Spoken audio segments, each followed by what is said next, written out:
You are now watching Surveillance. Donate or subscribe for more sick twists. We're gonna try to blast through this just so we're not here for like 4 hours, obviously. It's kind of late for Frostbitten too. I don't want you to stay up to like 3 in the morning or whatever, but yeah, so here's our document. You know, we got like a freaking super long table of contents with all the cool stuff you guys want to see. Go ahead and click the links. They'll take you to wherever you want to go. Oh, by the way, if you guys want to consider supporting us, you can go ahead and do that at our Patreon, PayPal links here at the doc, just right below the table of contents. I guess the first thing to cover is just like talents, but I mean, you guys know most of the stuff already. Like DSAC is going to become stronger again, especially on fights like Sourfang. But there's other fights too. There's also a lot of fights though where you can run AM instead. So it's not, you know, you don't have to run DSAC the entire raid unless you're just really low on DSACs. But even then, you can probably still get away with AM on a lot of fights. So it's recommended to just have both. If you can just dual spec both, and you know, you'll be pretty set. As you guys probably already know, it's like a 1.1% DPS loss per point that you lose in seals. It's a little bit larger than it used to be just because of things like, you know, Tiny Abomination, Jar, etc. But anyway, so you guys get all that, right? AM is still super useful in a lot of fights. Does more DPS. It should be your default spec anytime you don't need Divine Sac or Divine Guardian. So like obviously, you know, when you apply it with a resistance aura, you can mitigate a lot of different types of damage, Shadow, Frost, or Fire. Also like concentration aura mastery to prevent silences. I don't think there is any of those mechanics in ICC though, unless I just didn't find one yet. Is there anything? Do you guys know? I don't remember any silences, I'll be honest. Yeah, I don't think there's any silences in here. Yeah, so you guys probably won't get any use out of that. Obviously, you guys know AM can get a bunch of extra flavor talents like Vindication, which might be nice on the Valks on Lich King, Blessing of Might, 3% haste, etc. Divine Guardian really just can't get those. It only has like 1 flex point, and it kind of sucks. So, yeah, you know, you take what you can get with DSAC spec. A lot of people I see drop deals down to like 2 out of 5 so that they can get like improved might or vindication or something like that. So if you do that, you'll lose a little bit more damage, obviously, but you might still get some of the flavor talents that you want. So part of the Crusader Bug is the next thing we're going to talk about. And Frost, you tested this, so why don't you go ahead and cover this part? Well, the gist of it is that apparently the Holy Paladins can remove the debuff entirely when they judge the same judgment that you are doing, which is actually kind of a big deal if you don't bring an Assassination Rogue. So basically there's 2 ways to go about it. You either have the Holy Paladins never judge the same as you, which in their case should always be light and you should be judging wisdom, or you just bring an Assassination Rogue and you don't deal with this.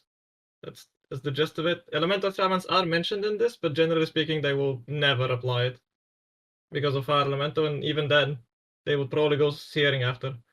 So basically, solution, just always judge opposites the Holy Paladin, or just have an Assassination Rogue.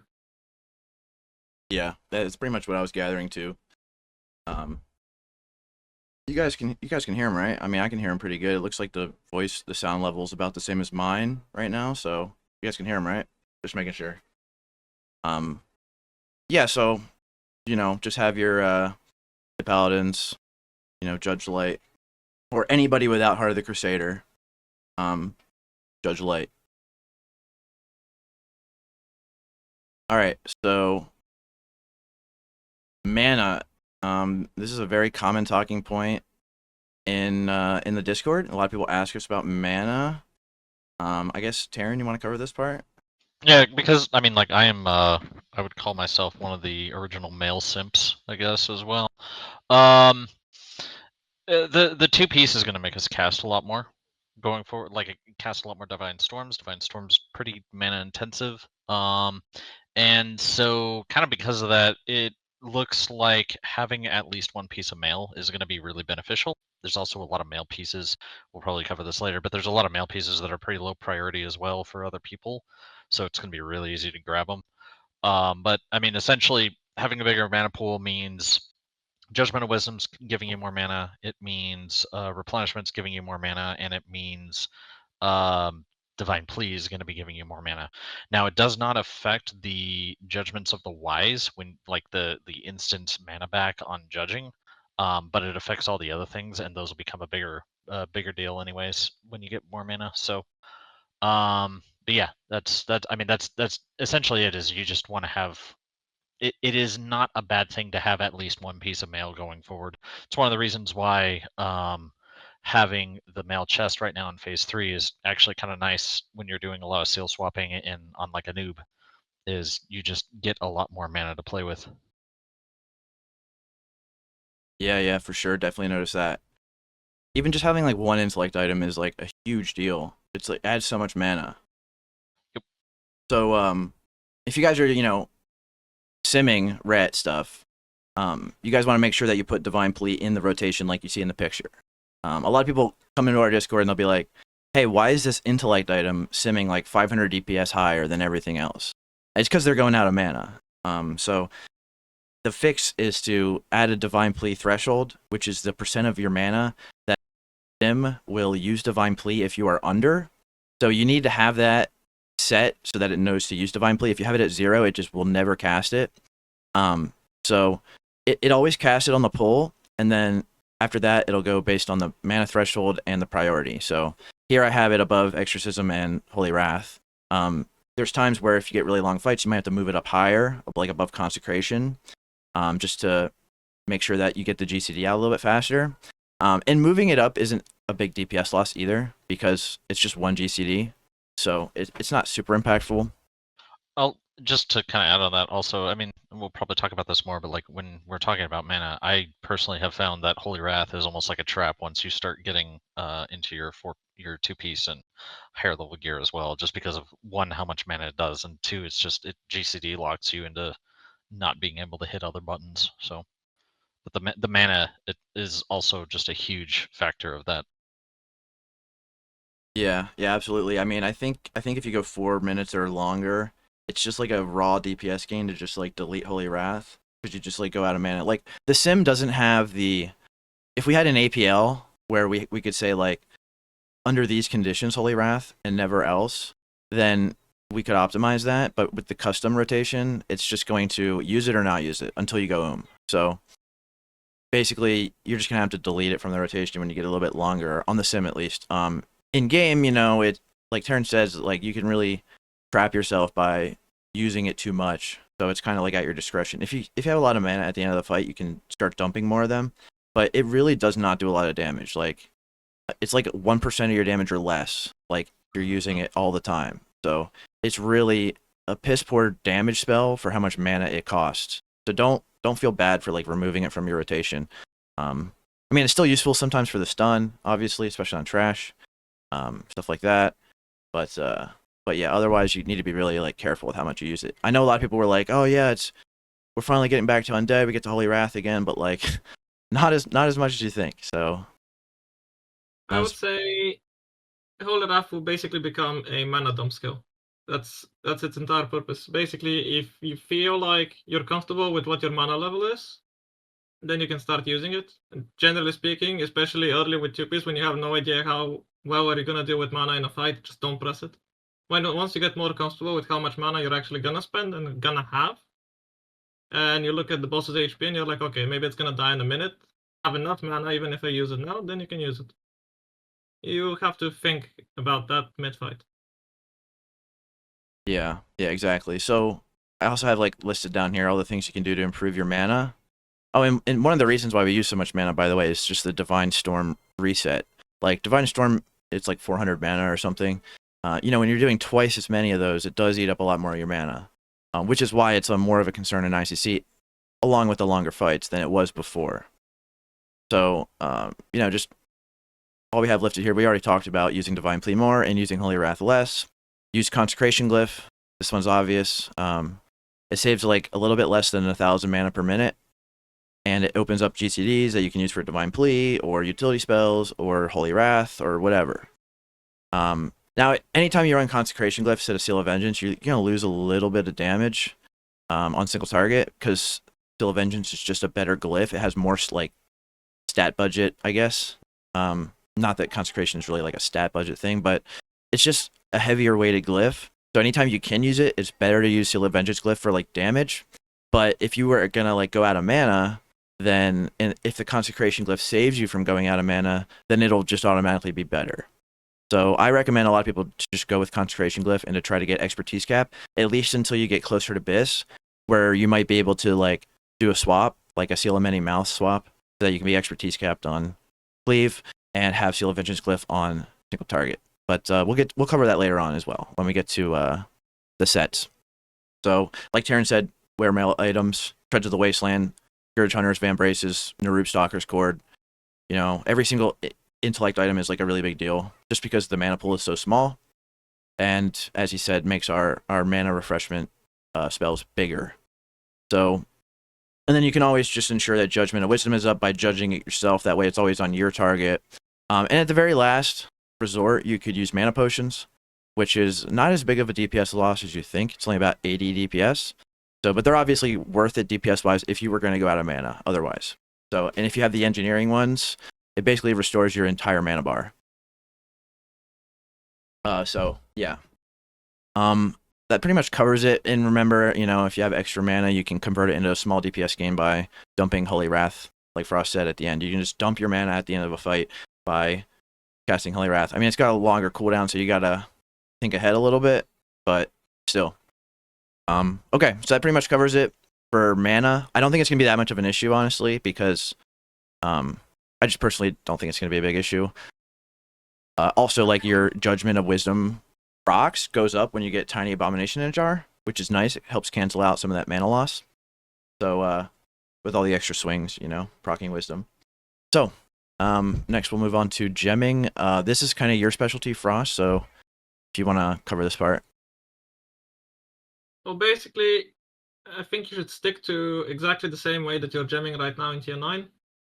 You're just going to take pretty much every single yellow gem with inscribed. You can use Fears once you get the tier 10 two-piece, and once you drop the tier 9 two-piece, because until you drop tier 9 two-piece, which increases our crit value a lot, until you drop that, inscribed are just flat out better. Once you're fully transitioning into 4-piece tier 10, then haste and crit are kind of the same. So if you want to play with haste, you can. It's probably not gonna matter at all, because there's only about 2 yellows in our gear, in our base gear, that is. Blues are still fully being ignored, except one where you need to use the Nightmare tier. That's almost always the chest. And everything else you just gem red. The difference is that now you really want to gem expertise, because if you get dodged on an auto attack now, that's probably a lost Divine Storm. So you really want to be expertise capped at all times, and then you just gem strength. And the little yellows that we do have, you can take with inscribes or with fears once you get to the 4-piece. The expertise cap, it's not just the Divine Storms as well. It's the fact that we're going to have a bunch of things that are going to be proccing off of things that are melee attacks. So Jar and Shadowmourne eventually. So anything that gets dodged, doesn't matter if it's just a melee attack, that's also less of those procs, which is going to snowball. So that's like another thing, another reason why like expertise shoots up a lot for us this next tier. Yeah, absolutely, and hit as well. For the same reasons. So for like yellow, right? If you're under the hit cap, you would gem hit before you gem inscribe your fierce, just like you guys did last phase and the phase before that. It's really nice to be able to gem hit and expertise. Personally, I think it's great. It makes you not have to worry about, you know, having like the perfect little set and doing like a swap for cleave. You could just gem to the cap and run Consecration Glyph, and you'll be capped all the time, which is nice. And then you get all the benefits of Consecration Glyph, which is fantastic. So pretty straightforward here. And then for cleave, it's the same. You'll see this when we cover it later on in the stat priority, but it's still going to be hit over expertise over strength. It's just that hit and expertise are even more important on cleave. So, but you guys will see that when we cover stat priority further down. So pretty straightforward. And then once again, never take double yellows because it's just never worth it. There's no socket bonus that's high enough for you to do double yellow. So yeah, like I don't remember, is it Frostbitten for boots or something? One of those has a double yellow, but anyways, you just don't take it anyway. So just don't even worry about double yellow. So you basically only do a yellow when it's a single, or like combined with a red. So all right, ICC token gear. This is another thing that we get a lot of questions about. So yeah, I mean, tokens that drop in ICC, they work the same way as Regalia tokens from TOC, but you have to start at the 251 level gear first, which you get from Emblems of Frost. So basically, as soon as the phase starts, you should be doing dungeons to get emblems. You should be doing as much stuff to farm emblems as you can, so that you can buy your tier as fast as possible.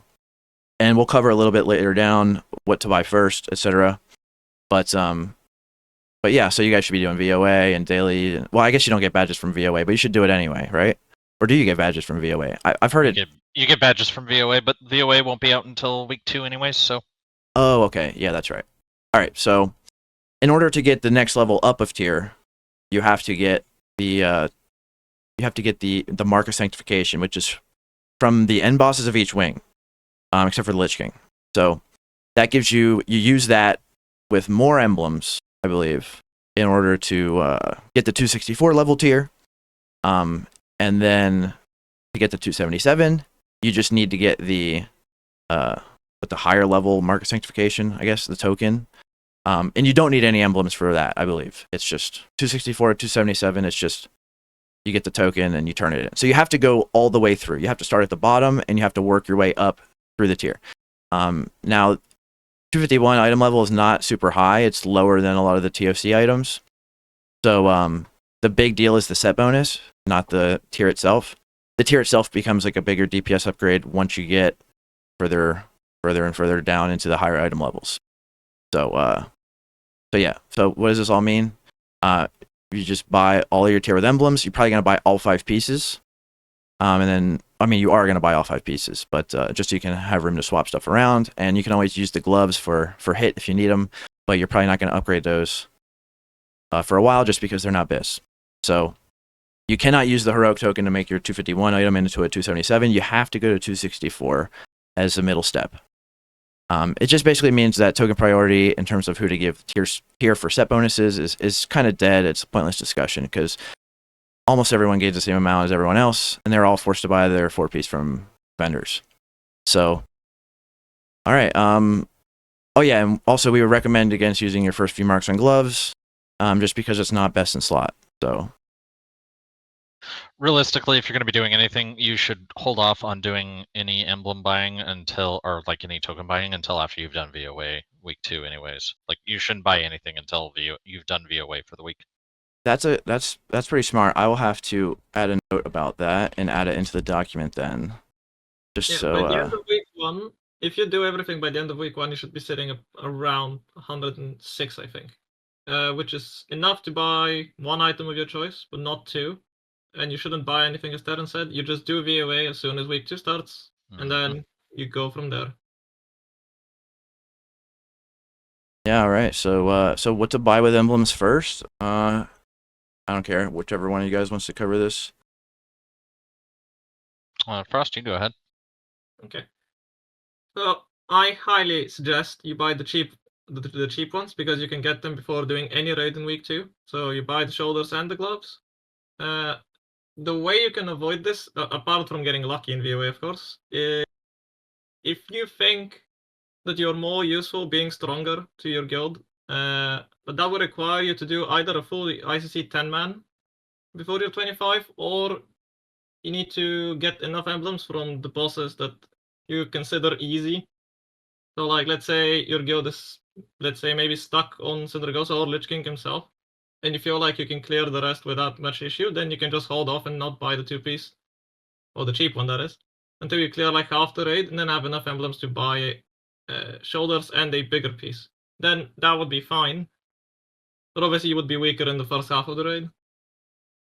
For most people, I just suggest you just buy the gloves and the shoulders immediately, and then you buy the next 3 afterwards. I think the best piece to hold once you have 4-piece is the legs, so maybe you can buy the legs last, but that assumes you're playing Seal of Vengeance Glyph.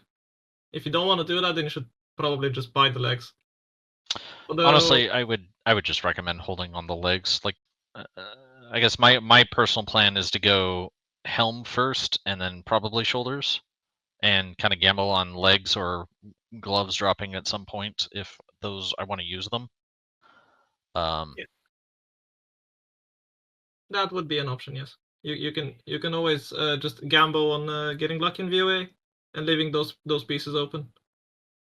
One thing you can do is like if you're running the mace set right now, the chest is a big upgrade, but you could also like because obviously the tier 9 chest has RPen, so going to tier 10 chest is like one of the bigger upgrades you can do. Although the 251 item level chest, I think is only like about equal, so you still have to get it ranked up higher before it's better. But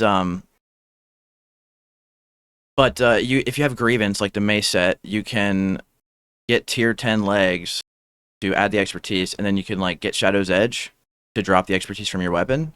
So that's like a nice little strategy you can do there if you're in the mace set right now, which is a little bit harder to transition because of that than the axe set, which is just like you just transition straight to Shadow's Edge because they're both RPen items. So if you're in that situation where you have the mace set and you need to switch your expertise around, then you can use the legs to do that to replace the expertise that you lose from your weapon. So.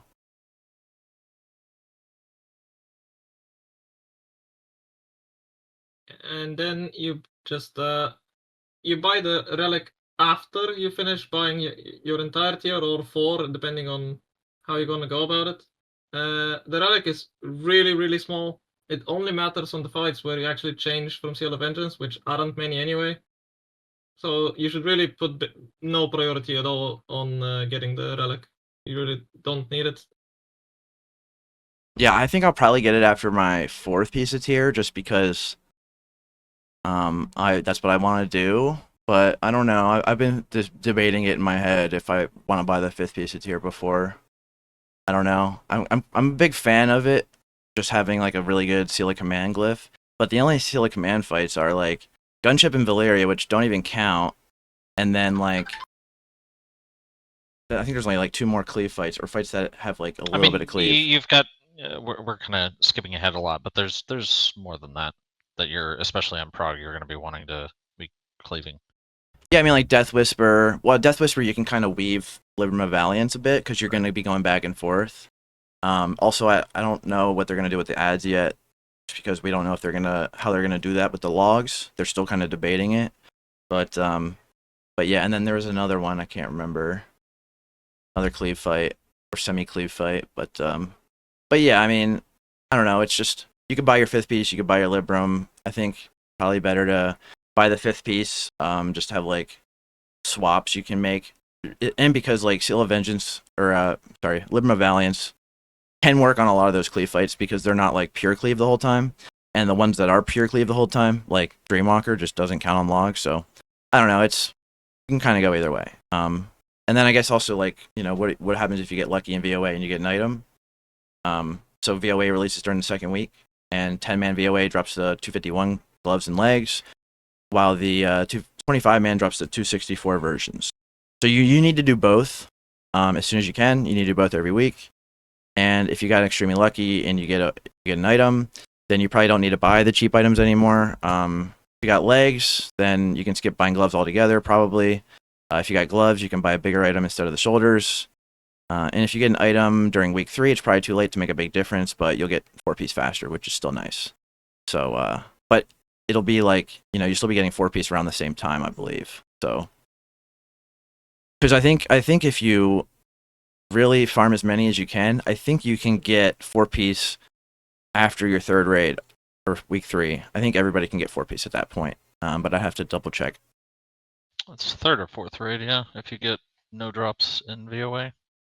Yeah. So yeah, and then Frost, you wrote this whole section. You want to cover what slots to prioritize with the marks?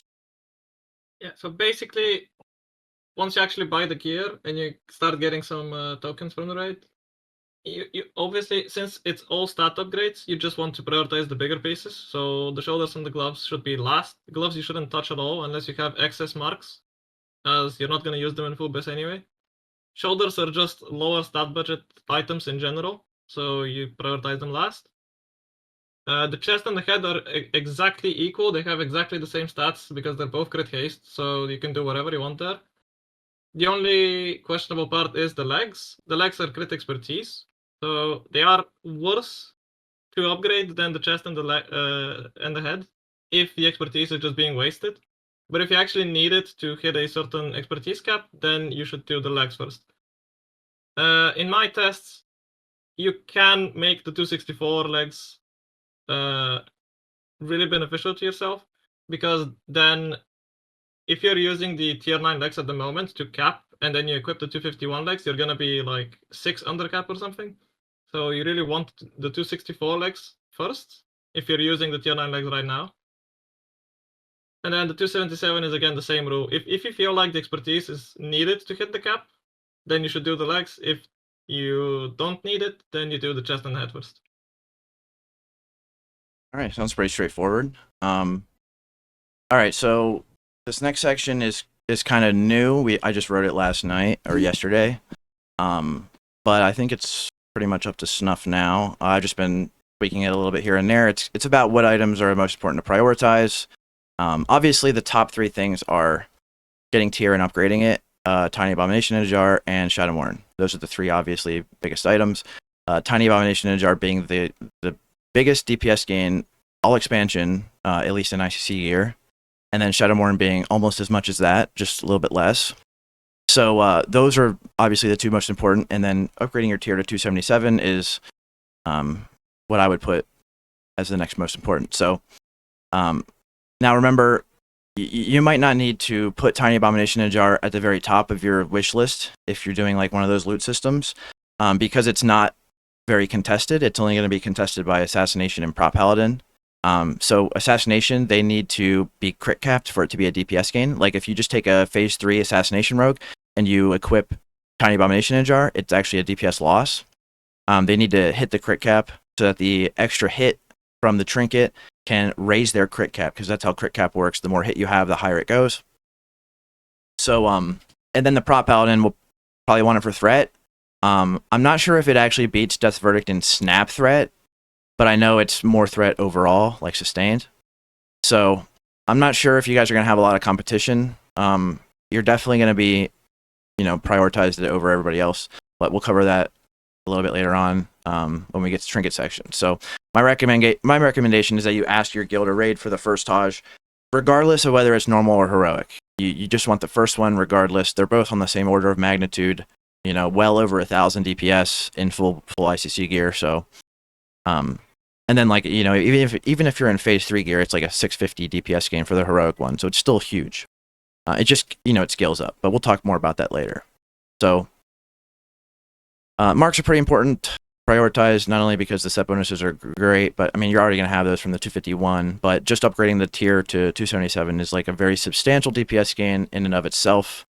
And although, you're probably going to have to gear up your Prop Paladin first, just so they can not get one shot by Heroic Lich King. So you might have to wait behind them. But otherwise, I think you should be pretty high prio for marks, or you should be able to argue for a pretty high prio for marks. Then we have our more moderate DPS gains, like ring slot, wrist slot, belt slot, boots, neck, cloak, and gloves. The ring slot, we're mostly talking about Many Mouths, which is what we're going to recommend most people aim for as their main ring besides the Ashen Verdict ring. Or Skeleton Lord Circle, which is a little bit worse than Many Mouths, more so on Cleave. Or Frost Brood, which is technically the best in slot, but that's only because you basically, if you're full best in slot and you have SOV glyph on, you're getting all the expertise you need, and having expertise or hit on your ring slot just doesn't make sense in the BIS set. So that's why an pen ring that isn't even S tier is like our BIS ring. So then for wrists, belt, and boots, it can be leather, mail, or plate. It doesn't matter. The leather is the best for belt and boots. Plate is the best for wrists. But they're all really good options, and you can pretty much take what you can get, especially because some of the leather items are a little bit contested.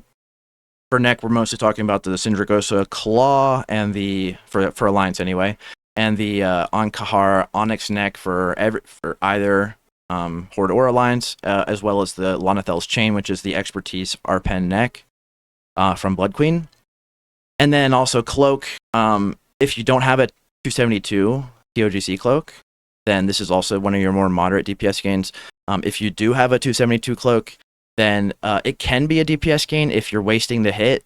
If you're not wasting the hit, it's not a big gain to just like swap to the 277 cloak and get your hit elsewhere. It's a pretty minor deal. So mostly just talking about people that don't have 272s. And then for the gloves, they can be a DPS gain, especially if you're still using tier 10 gloves, they have hit on them, which is at some point going to be wasted. So that can help you drop the hit to equip flesh rending. So none of these really stand out to me as being like more high priority than others, except for like maybe the polar bear claw wrists, or the onyx neck, just because they have hit on them. And because we don't get any hit from our tier, besides the gloves anyway, which we don't use, then you're going to have to get hit from other places. And wrist is kind of like a linchpin item in that regard, giving you hit from it. If you don't get hit from your wrist, you'll have to get it from, like Treads of the Wasteland or like a ring slot or something, so to make up for it.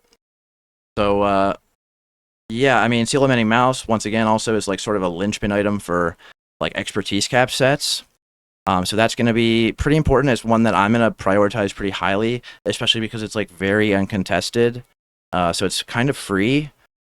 I mean, people are going to want it still, but it's not best in slot for anybody. So it's not too hard to ask for, especially because it's pretty much, I mean, it's technically not best in slot, I guess. I mean, on Horde, it's like tied if you run the, Seal of Many Mouths set with an SOV glyph.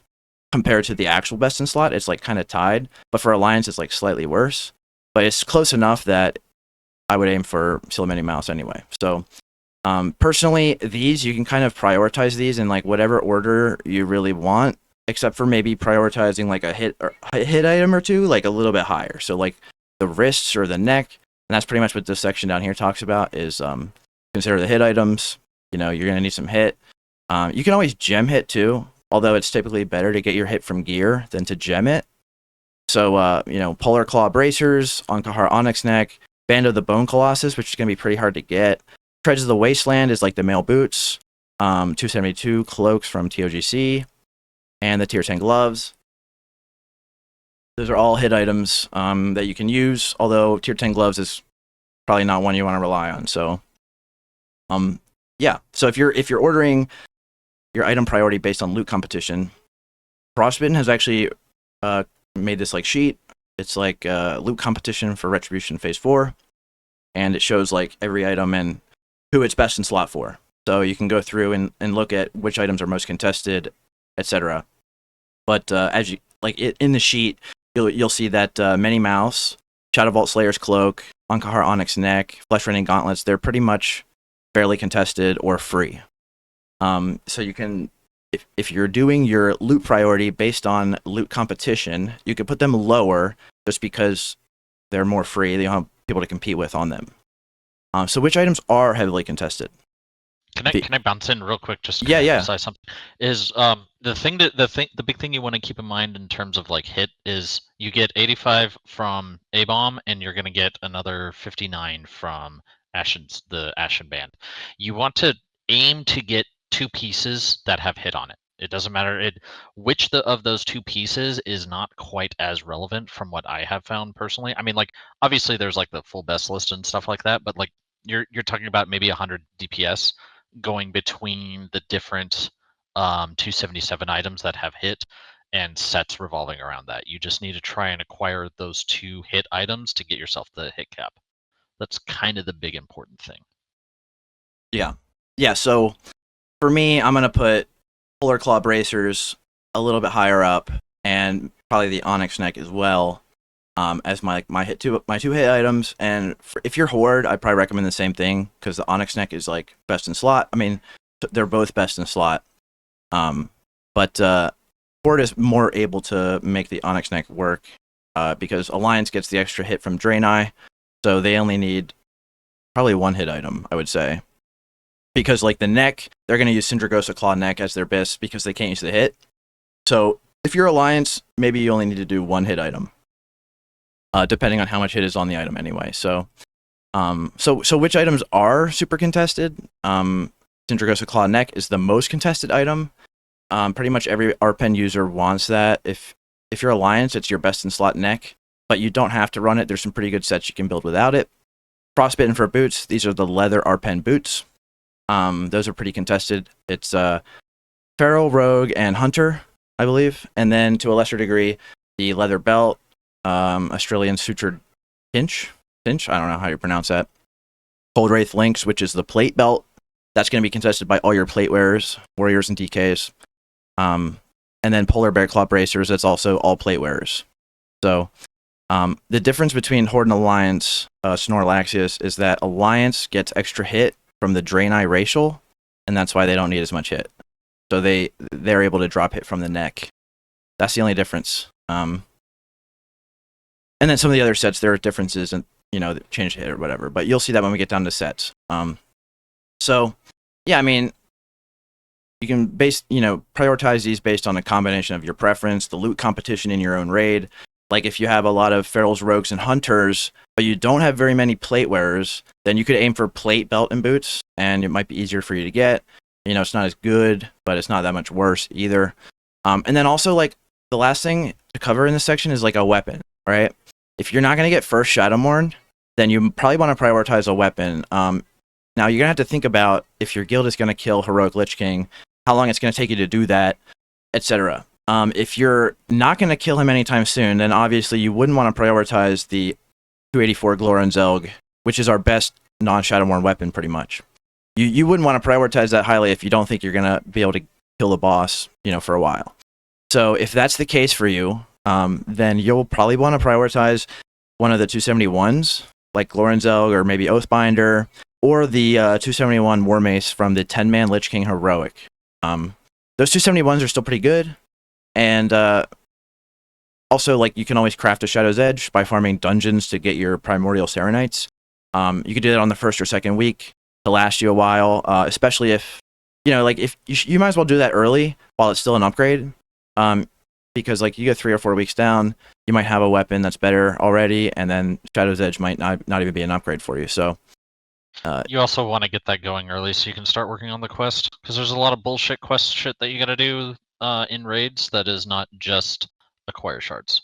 Exactly, like getting the taking the breath on what Syndragosa. Yep. So yeah, it's better to get that started early, obviously. So might as well do it, especially because you can just farm dungeons to get your Serenites. Although I think they're going to be pretty cheap, pretty quick anyway because of that. So if you are getting the first Shadowmourne, then I would probably just craft your Shadow's Edge and take whatever you can get in the meantime. Because it's only going to take you probably 6 weeks. And yeah, Primordial Serenites drop from both Heroic... they don't drop from Heroic dungeons.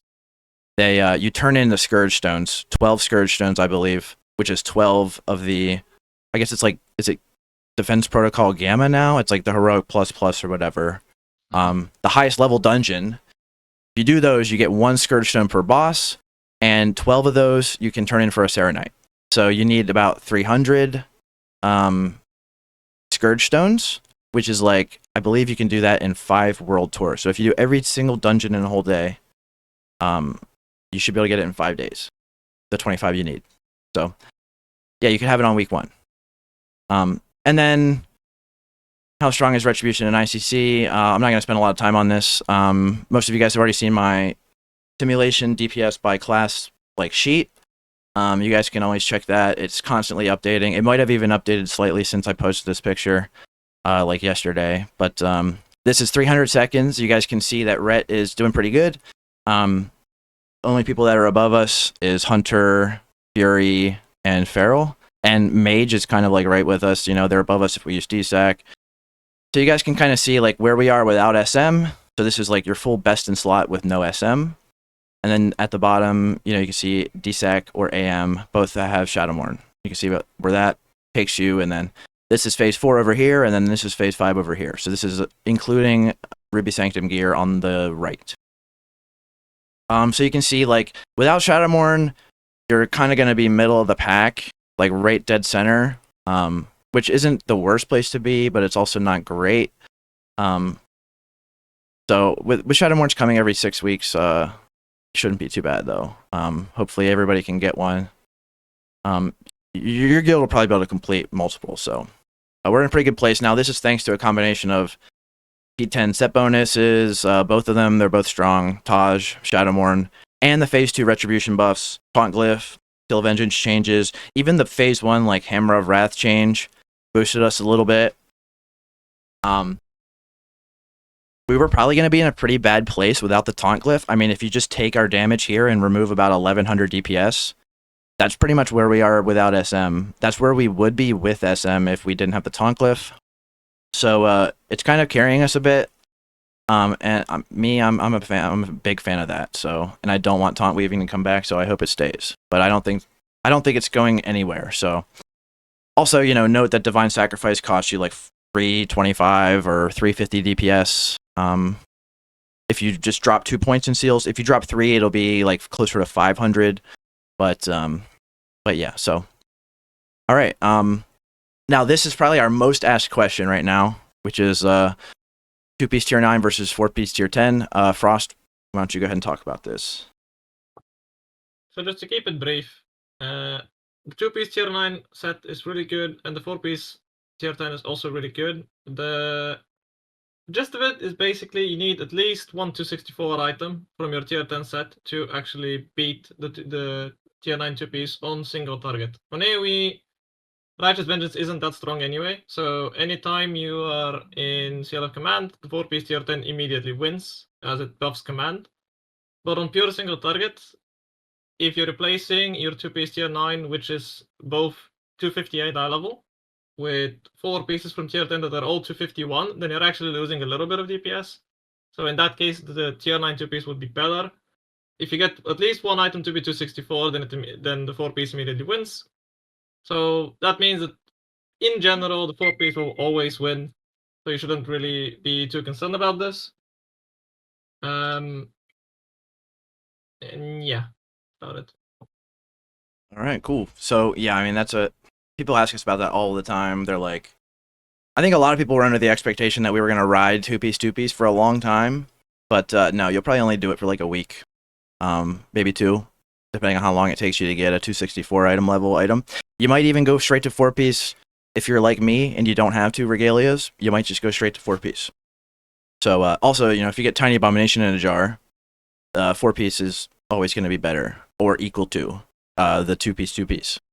So yeah, I think people are just getting confused with how strong the 2-piece power spike is, as in how long you're gonna carry it. The two things don't go together. The 2-piece combo is really good. The 4-piece is insanely good though, which means that you will replace it once you get it.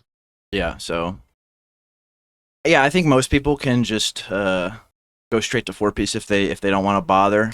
So if you guys want to min max, I mean the difference here between 4-piece 251 and the 2-piece 258, it's not a huge difference. So you know, but anyways. Yeah.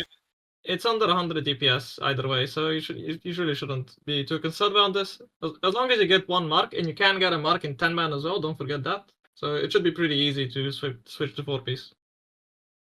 I would just advise against like making the 4 pieces of tier like your higher priority thing, like early on. That's one thing to say. The damage upgrade is it is present, but it's not nearly as big as upgrading one of your other 258s to something better. All right, so let's move on to the juicy part, the gear tier list. Just to go off a question I was just asked by Adone in the chat. So what we used to do is we would have like 2 entries for the tier, and 1 entry would be like without the set bonus accounted for, and the other entry would be like with the set bonus added in. I chose not to do that here. We did, you know, together we decided not to do that here, just because it makes more sense to compare the items in a vacuum here. But you know, just know that the set bonuses are, you know, so good that, you know, all the slots here with tier, you're going to go with tier outside of the gloves if it gets you a set bonus. So like the helm slot, if the tier 10 head gives you a set bonus, it's going to be best, right? Like you might see certain slots where you have like shoulders, you have Raging Behemoth shoulder plates, which are a bit better than the tier 10, right? But if you get the set bonus from that tier 10 shoulders, it's going to be better, obviously. So just as like a little bit of a disclaimer before we get started here, So yeah, here we have helm slot. We'll start here. Terryn, why don't you go ahead and start, and you and Frost bounce back and forth. I gotta go take care of my dog real quick. Give me like 5 minutes. You guys can just. Sure. Yeah. So obviously your tiered helm is going to be your absolute best thing to go. I mean, you want 4 pieces of tier eventually, all at 277. So those are just going to be helm, chest, legs, and shoulders. So helm is obviously your first priority. There's a few pieces that you can grab kind of as an interim. The Lancel's horned great helm. I'm pretty sure that's the hit one, if I'm not mistaken. It is. And then Geist Lord is also kind of like in the same boat. Those are good kind of like interim pieces, especially if you're waiting on your tokens.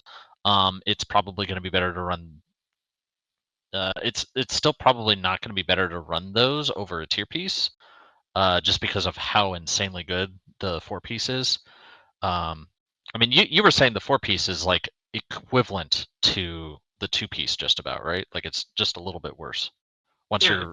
you're with all your SM and your jar. Yeah, I think it's overall a little worse, but you can always get bad luck with the 2-piece, while 4-piece is always consistent. So you can have Right. pulls where the 4-piece is actually doing more work than the 2 pieces. Right. So I would probably say you're really not going to run a non-tier in any of these slots, even when you Yeah. go from 2-piece to 4-piece. Like it's going to be a tier item in these slots pretty much almost always. There's quite a few options as you go down, but I don't know if there's really anything of note in some of these slots. Yeah, I So would say specifically head slot, you just go tier, and the rest yeah, really don't matter. The You can pretty only much. the only other slot you could run is like the legs, like the Scourge Reaver legs. Like there's a set you can build with the Scourge Reaver legs that's decent. We have that in our set spreadsheet that we'll show you guys later on. But yeah, like you could build a set with that, but it's like, you're using the legs as your off piece, and then you're gonna use like tier gloves. It's just a totally different set from the Abyss, and it's a lot harder to get. So I don't think anybody's really gonna run it. But yeah. Anyways, that's all. I just wanted to cover that real quick. Yeah, can you scroll back to the neck? Okay. Yeah. Okay, neck. Alright, so there are a lot of neck options, like a lot. First, you have the Ankara on its neck guard, which is the hit neck. You also have the Syndragosa's Cruel Claw, which is the non-hit neck, which Sir mentioned that it's Alliance Biz. It can also be Horde Biz, depending on the set you go with. I want to talk about specifically those 2 options. So, if your guild is very good and capable of actually killing Syndragosa, then you can aim for the Cruel Claw neck. The problem is how contested it is. You have a very, very small chance of actually getting it. I think every melee wants that other than us. Basically everyone, yes. That allows you to run the Maroga Ring, the Banned Colossus, which is also somewhat contested, but not as contested as, for example, the Frostblood Ring, which is the best if you're running the Ankar neck. The Frostblood Ring draws from Voliphria. So I would say if you're a really good guild, you can pick which side you want to go to, because the neck and the ring options go hand in hand. If you're going for a hit neck, you're going for a non-hit ring, and vice versa. So for a really good guild, you can pick whichever side you want to go. If you don't think you can kill Syndragosa, then you should basically always go for the Onyx neck, as I think you have a way higher chance of actually killing Voliphria than you do Syndragosa. Other than that, Just real quick, I have here. I'm just pulling up. This is Frostbitten's loot competition sheet, just to show you guys the competition on Syndragosa's Cruel Claw. It's like insane. It's Hunters, Rogues, Feral, and Fury. So yeah, pretty hard to get. Just because I didn't show it to you guys earlier. I just want to show you guys what it looks like. It covers all the different slots and who competes on them, like all the most relevant items. So thanks to Frost for making that for us. So I'll just pop this below everything else, but I just want to show that to you guys real quick. Yeah. Right. Sorry, go ahead. So other than those two necks, you also have the Lanatos Chain of Flagellation. That one is best for Frost TK and can be used, but I don't think you should really aim for it. You really don't need it. If you want an expertise item, you should go for the ring that we mentioned earlier, the Sea of Many Mouths. The other neck that I will slightly touch on is Penumbra Pendant. That will become available with Ruby Sanctum. That is the best neck for, I think, both Horde and Alliance. And this is, again, why I'm saying that you have to pick a side. If you pick the Ankekar side, where you're going hit neck and a non-hit ring, in Ruby Sanctum, you have a harder time swapping to the actual endgame biz, because the endgame biz from Ruby Sanctum is running a hit ring and a non-hit neck. If you went with Syndragos's Cruel Claw and a hit ring, then they are just flat upgrades. So there's positives and negatives to both sides. Obviously, the Cruel Claw side is harder to get, but it's easier to move into RS. So here, the next slot is basically very important because you need to make the choice of which side you're gonna play with. Yeah, if you're Horde, I would recommend just ignoring Cruel Claw unless you manage to get extra hit from some other item somewhere, like some good item, like maybe you get a Band of the Bone Colossus or something because you're just like super lucky. Then maybe you could go for Cruel Claw, but yeah, I would probably recommend, just because it's so contested and Onyx Neck is actually your BIS and it's just unholy. Who wants it according to the sheet? If you're Horde, I would just probably recommend Onyx. I mean, what do you guys think about that? Yeah. Yeah, that's a fair suggestion. What I will say, just to add a few more next to this, Warden's Lucky Necklace drops from the trash, so that's a pretty easy upgrade. If you're still carrying a hit neck from TUC, that's just a flat upgrade, as long as you have the hit to support it. And the other one I'll mention is the Color of Haughty Disdain. That is probably the best neck you can get in the game until you get Cruel Claw. That is from 10 man, and it's crit haste. So if you really want to commit to Cruel Claw, then you should be aiming for that 10 man neck while you're waiting. Okay, alright, we go with next. I guess we'll move on to shoulders here.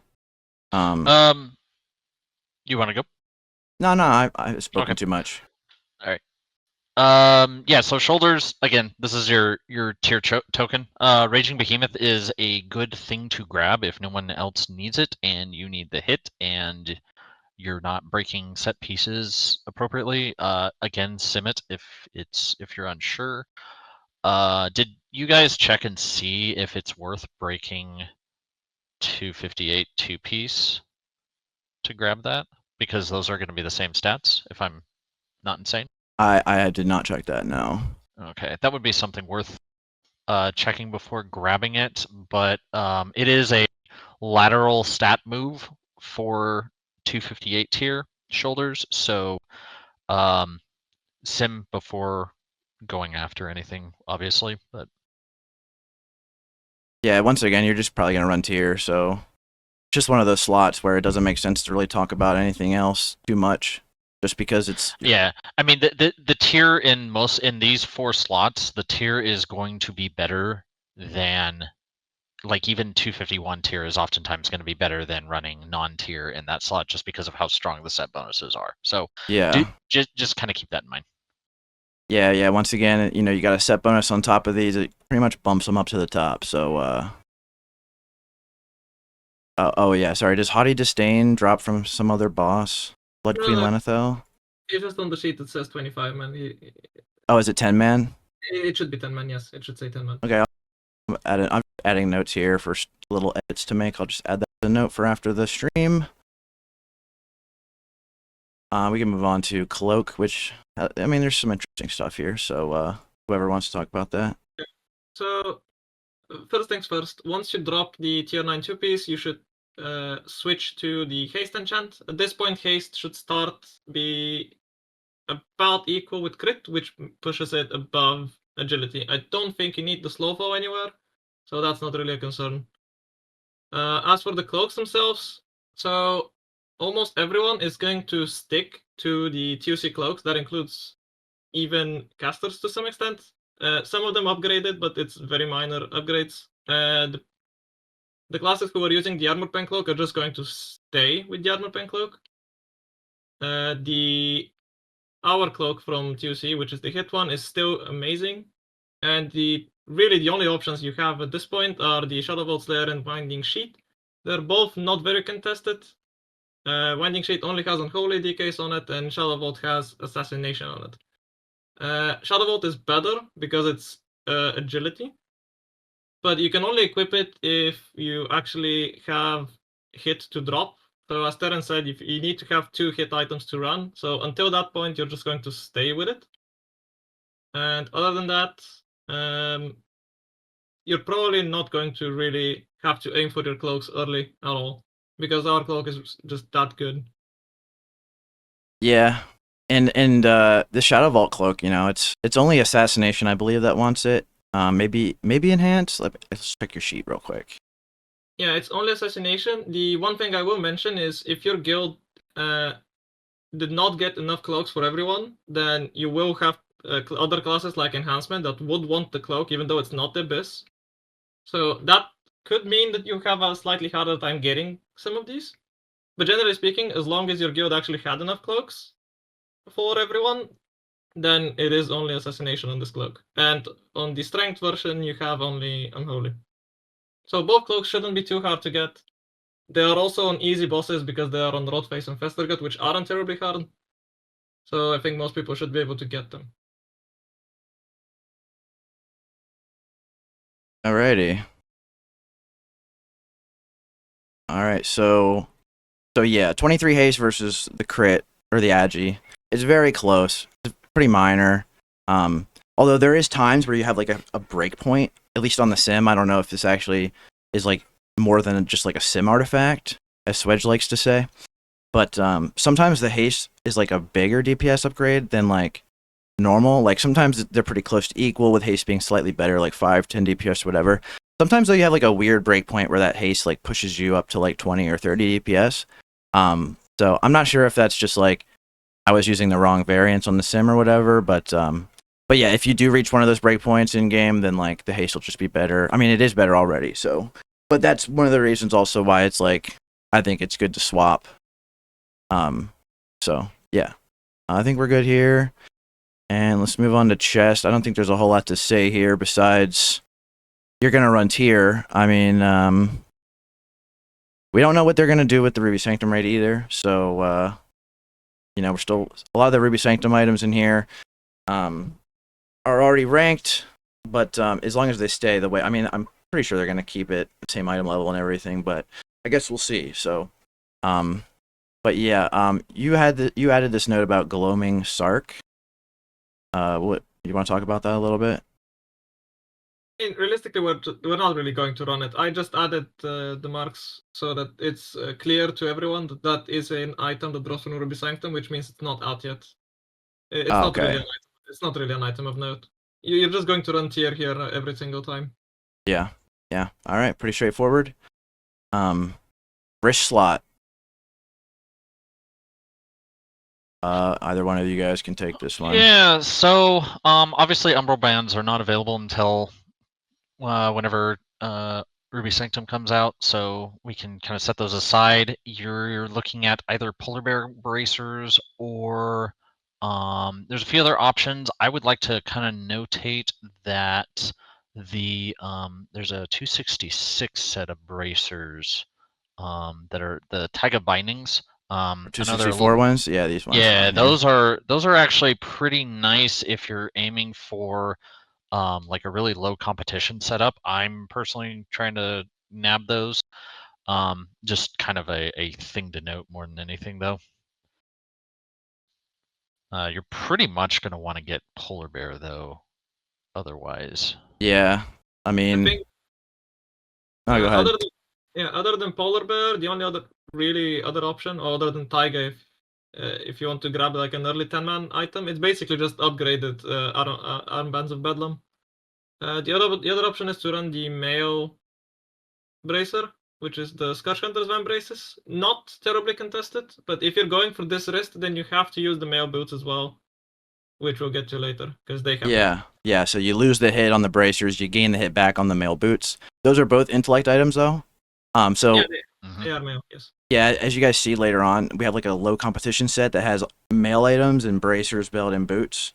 It's got 3 intellect items, which is pretty huge. Takes up to like 12k mana. So if you're gonna run that set, you're gonna run like low competition set. You don't want to compete with people.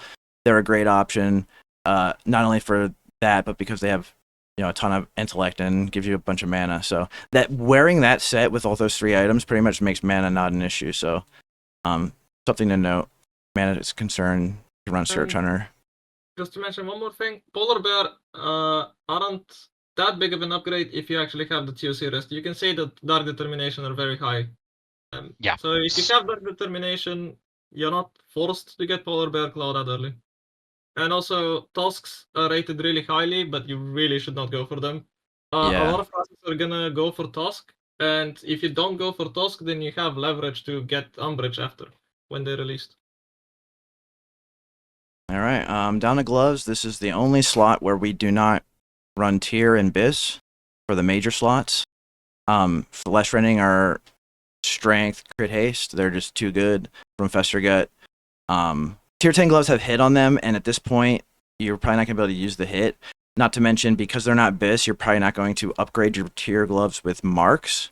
So they're probably still going to be 251 or 264 maybe. So it's like you're probably not going to steal marks to upgrade those. So, and then, Aldriano's gloves, these are like the Arpen gloves that warriors wear.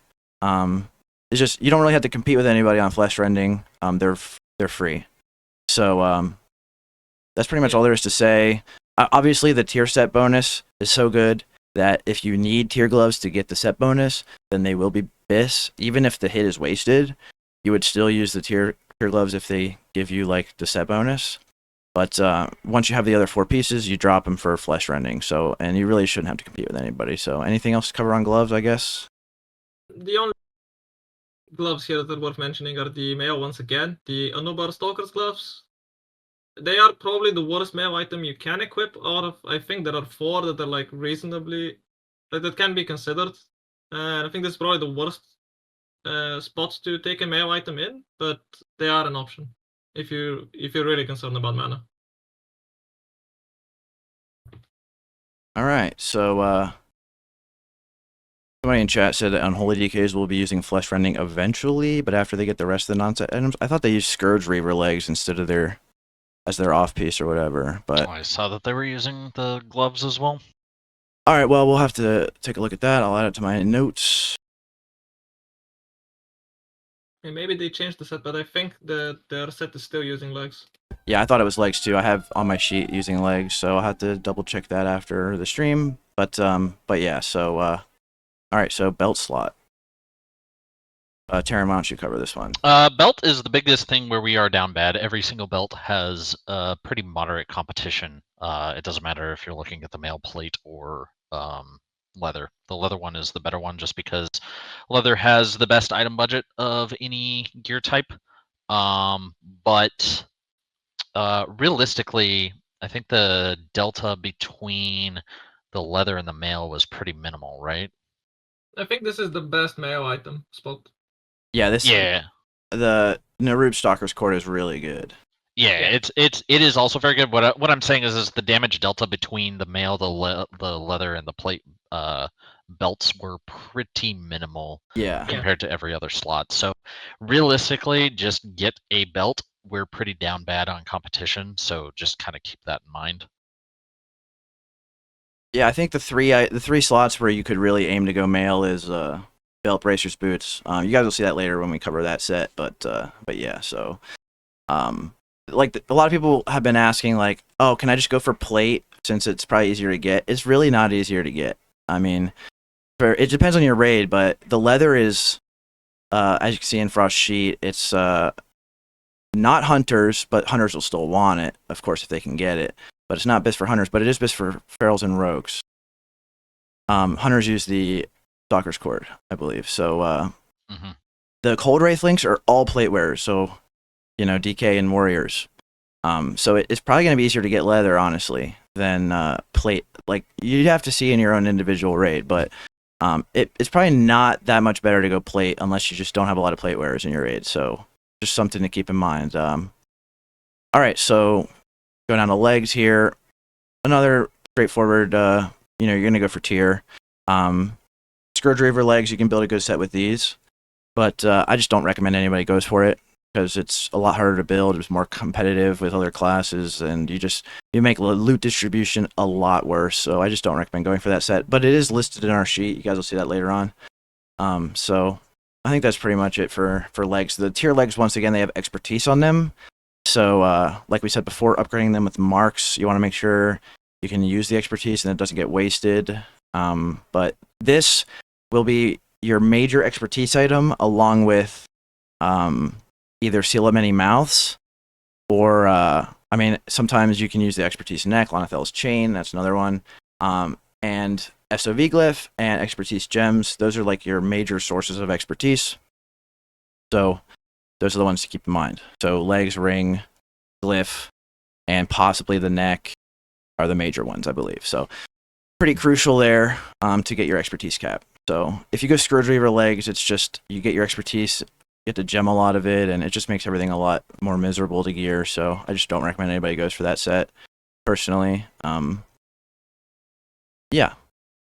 So Can I boots. just touch one more belt option? If you can. Yeah, absolutely. Scroll up to the belt. So since the belt and the boots are usually the most contested slots other than like ring and neck in this tier for us, and you can stay expertise capped for a very long time if you just hold on to the TUC belt and the TUC boots. And here you actually have a flat upgrade. The Etched Dragonbone Girdle from Syndragosa 10-man. That one is crit expertise, which is the same as the TUC belt. So you can just aim for that while you're waiting to get any of the 3 belts that Terryn mentioned earlier. That's smart. Yeah, we should definitely good to mention the 264 stuff that you might hop to before you start getting to the 25-man heroic gear. It's always a good idea to keep that stuff in mind. Because a lot of these bosses, it might take you a little bit depending on your raid to kill some of these bosses on heroic. So definitely something to keep in mind. So yeah, boots. Frost, you want to cover this one? So for boots, by far and away the best boots in the game are Apocalypse Advance. The issue with that is that they're not out yet because they will be out with Ruby Sanctum. So while you're waiting for that, you have to pick between the leather and plate options of Frostbitten Fur Boots and Blood-Soaked Saronite Stompers. Again, competition on both sides. The Fur Boots are quite contested. You have even Hunters going for them, while the Blood-Soaked are both Warriors and DKs. So neither are easy to get. You might have to wait for a while here, but Frostbittens are the preferred boots of choice. Threads of the Wasteland are also good if you want to use mana items. They have hit though, so you have to drop hit somewhere else if you want to go for them. Somebody asked about the LDW belt from 10-man, I believe. 10-man normal, or is it? Heroic, the Soul Thief's braided belt. Yeah, we have it at S tier here. That one has hit, and I don't think you can actually fit it anywhere. So probably just stay away from it. Obviously if you can use the hit, you can take it because it's well started, but that's about it. All right, that's mail? That one is leather. Leather, okay. All right. So yeah, ring slot. This one's interesting. Personally, there's a lot of really good rings to choose from. Everybody's obviously going to get the Ashen Band of Endless Vengeance. You want the agility one. We keep telling people this. For some reason, people keep thinking that they're supposed to get the strength one. Do not get the strength one. Get the agility one. It's just better, okay? It's better on single target. It's better on cleave. It's just better. All right, it follows the trend of agi items are just better statted. Because they are. They simply are. Having agi and AP. A lot of these items have like agi and crit instead of just having like agi crit AP instead of just having like strength and AP or strength and crit, I mean. So you end up getting like more crit out of the agi items a lot of the time, or just more secondary stats in general. So this kind of follows that trend. Signet of Twilight is from Ruby Sanctum. It's very good. It's going to be our best in slot ring in phase 5, but for at least Horde, for Alliance, you won't have to run it because it has hit on it, and you just won't need to hit. So if you're Alliance, you can stay with the normal Fist ring, which is Frostbrood. If you if you have expertise in hit cap, the ring slot is one of the worst ones, or not one of the worst ones, but when you're in full BIS, you can't use any hit or expertise on your ring slot. So, and like, because you're using SOV glyph, so your expertise capped. So in that scenario, we run Frostbrood because it's just, we can't use the expertise. So that becomes our best in slot ring with SOV glyph up. But if you run one of these sets that is expertise capped all the time with like Consecration glyph, then you're looking for the Seal of Many Mouse. And honestly, I just recommend everybody goes for that anyway. It's an AJ expertise ring. So it's pretty big. And as you'll see later on when we get to the sets, it's for Horde, it's like tied for best in slot. For Alliance, it's like slightly worse. You can run it with SOV glyph. You'll go a little bit over the expertise cap, but it'll still be really strong. And then on Cleave, you could gem to the expertise cap to get expertise cap and just take the glyph off. Or you could just run that full time, like Consecration glyph, gem to expertise cap, forget the SOV glyph. You'll be a little bit worse off on single target, but you'll be capped all the time and you get the benefits of Consecration glyph. So yeah. Band of the Bone Colossus, this used to be what we thought was best in slot, but not anymore. Like, it's just slightly worse than best in slot. And mainly that's because it's better to get the hit elsewhere. So, and then I think Might of Blight is like the strength version of the Arpen ring. So Frostbrood is like the Agi Arpen ring. Might of Blight is like the strength Arpen ring. You guys will see later on, we have a section where we'll talk about Agi versus strength items. The Agi ones just tend to be better because they're either equal or slightly better on single target, but they're way better on cleave. So typically you aim for the Agi items, but you can also use the strength items like Might of Blight, in a replacement, so you don't have to aim for this one that everybody wants. Although Might of Blight isn't like much better contested or anything, it's just one example. So, and then the rest of the rings aren't really important to talk about, really. In the notes down here, I have written that we talk about using the agility ring for Ashen Verdict, and then Frostbrood being best in slot simply because you can't use the hit expertise without dropping SOV glyph from other items. So it's very contested, and Seal of Many Mouse is not best for anybody else. I mean, some people might want it, but it's just not best in slot for them. So I just recommend every single person to aim for Many Mouse. Okay, it's so much easier to get. It lets you run Consecration glyph full time if you want, and it's almost as good on single target, if not the same. So that's just the big one. The big one to note here is Seal of Many Mouse. Okay, that's what I recommend everybody gets. All right, Trinket, this one's going to take a little bit of time because we have a lot to talk about with Tiny Abomination in a jar. So yeah, I'm going to go refill my water if you guys want to get started. My mouth's getting a little bit dry. So, do you want to roll this off? No, I just want to mention the one more ring. Oh, absolutely. Oh, yeah, sure, go ahead. So, if you commit to going the Anchor card set and you need a non-hit ring, then while waiting for Frostblood or for Might of Blight, you can just aim to get the 10-man ring. If you can scroll up, because I forgot the name. Yeah, Seal of the Twilight Queen from Blood Queen. That is the best one. It's great case for agility. You can just aim for this and then wait until you can get a non-hit ring.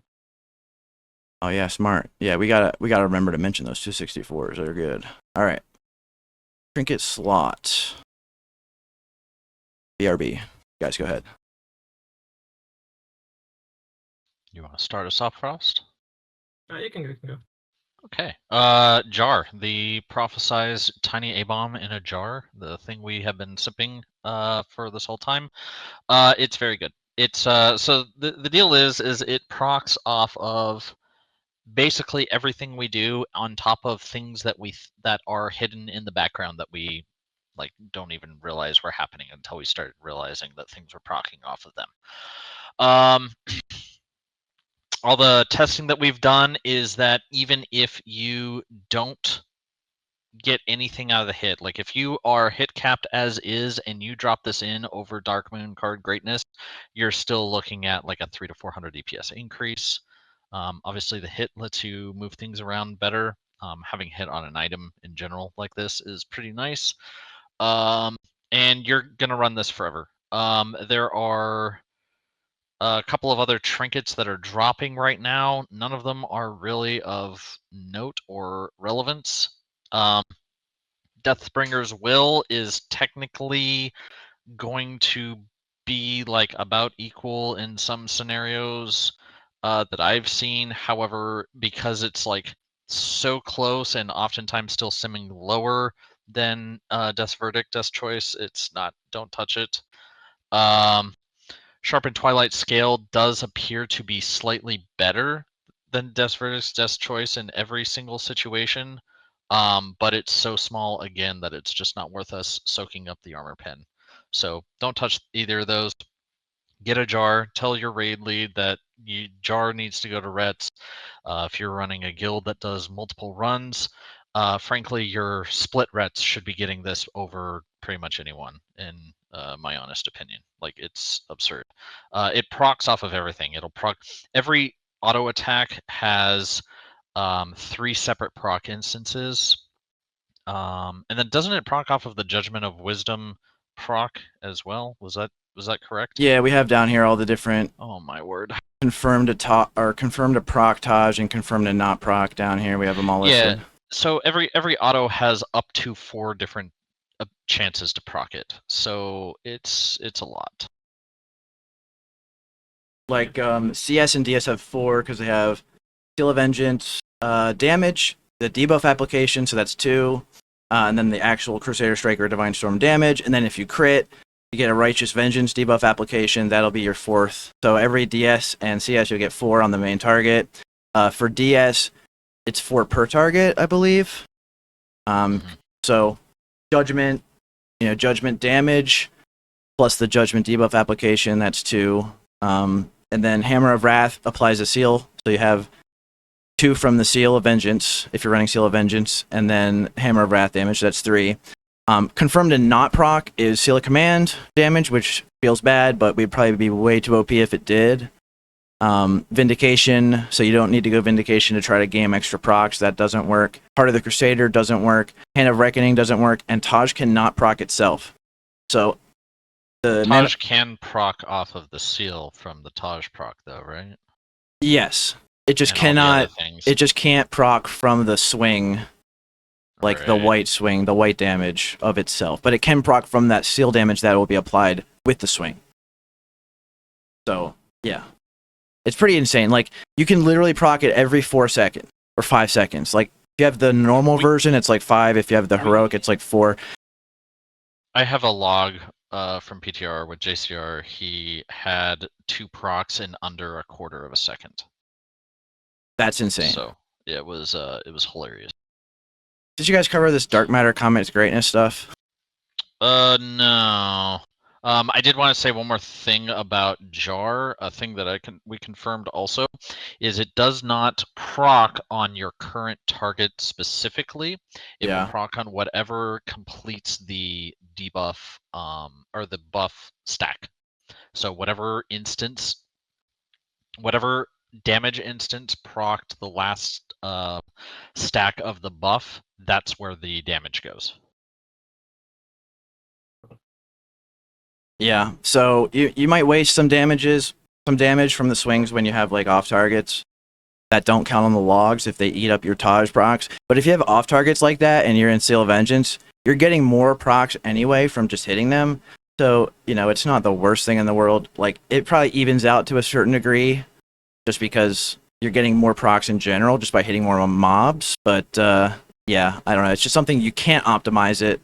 So it's just something you have to deal with. The only way you could optimize it is just by like not being next to some off targets that might eat up your Taj. So if there's like an off target that doesn't count on the logs, like the only thing you can do is like try to move away from it, but you're probably gonna hit it anyway. So unless it's not melee range. So the other thing is like this is like a legendary trinket basically. It's like 650 DPS in phase 3. By the time you're in full best in slot, it's almost 1500 DPS over greatness. Because it scales with the 2-piece and the 4-piece set bonuses, as well as Shadowmourne. Shadowmourne and Taj have like this interaction where they make each other proc more. And then weapon DPS in general, the better your weapon is, the better Taj is, and the haste stat. So the more haste you get, the more Taj procs you get. That's one of the reasons why haste got better. and becomes about equal with crit.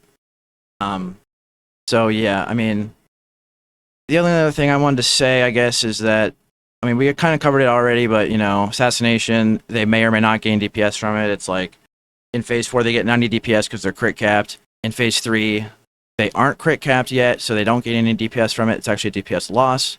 For Prop Paladin, it's, like, better for threat, but I don't know if it's actually better for snap threat, like on the pull. Death's Verdict might still be better for that, I'm not sure.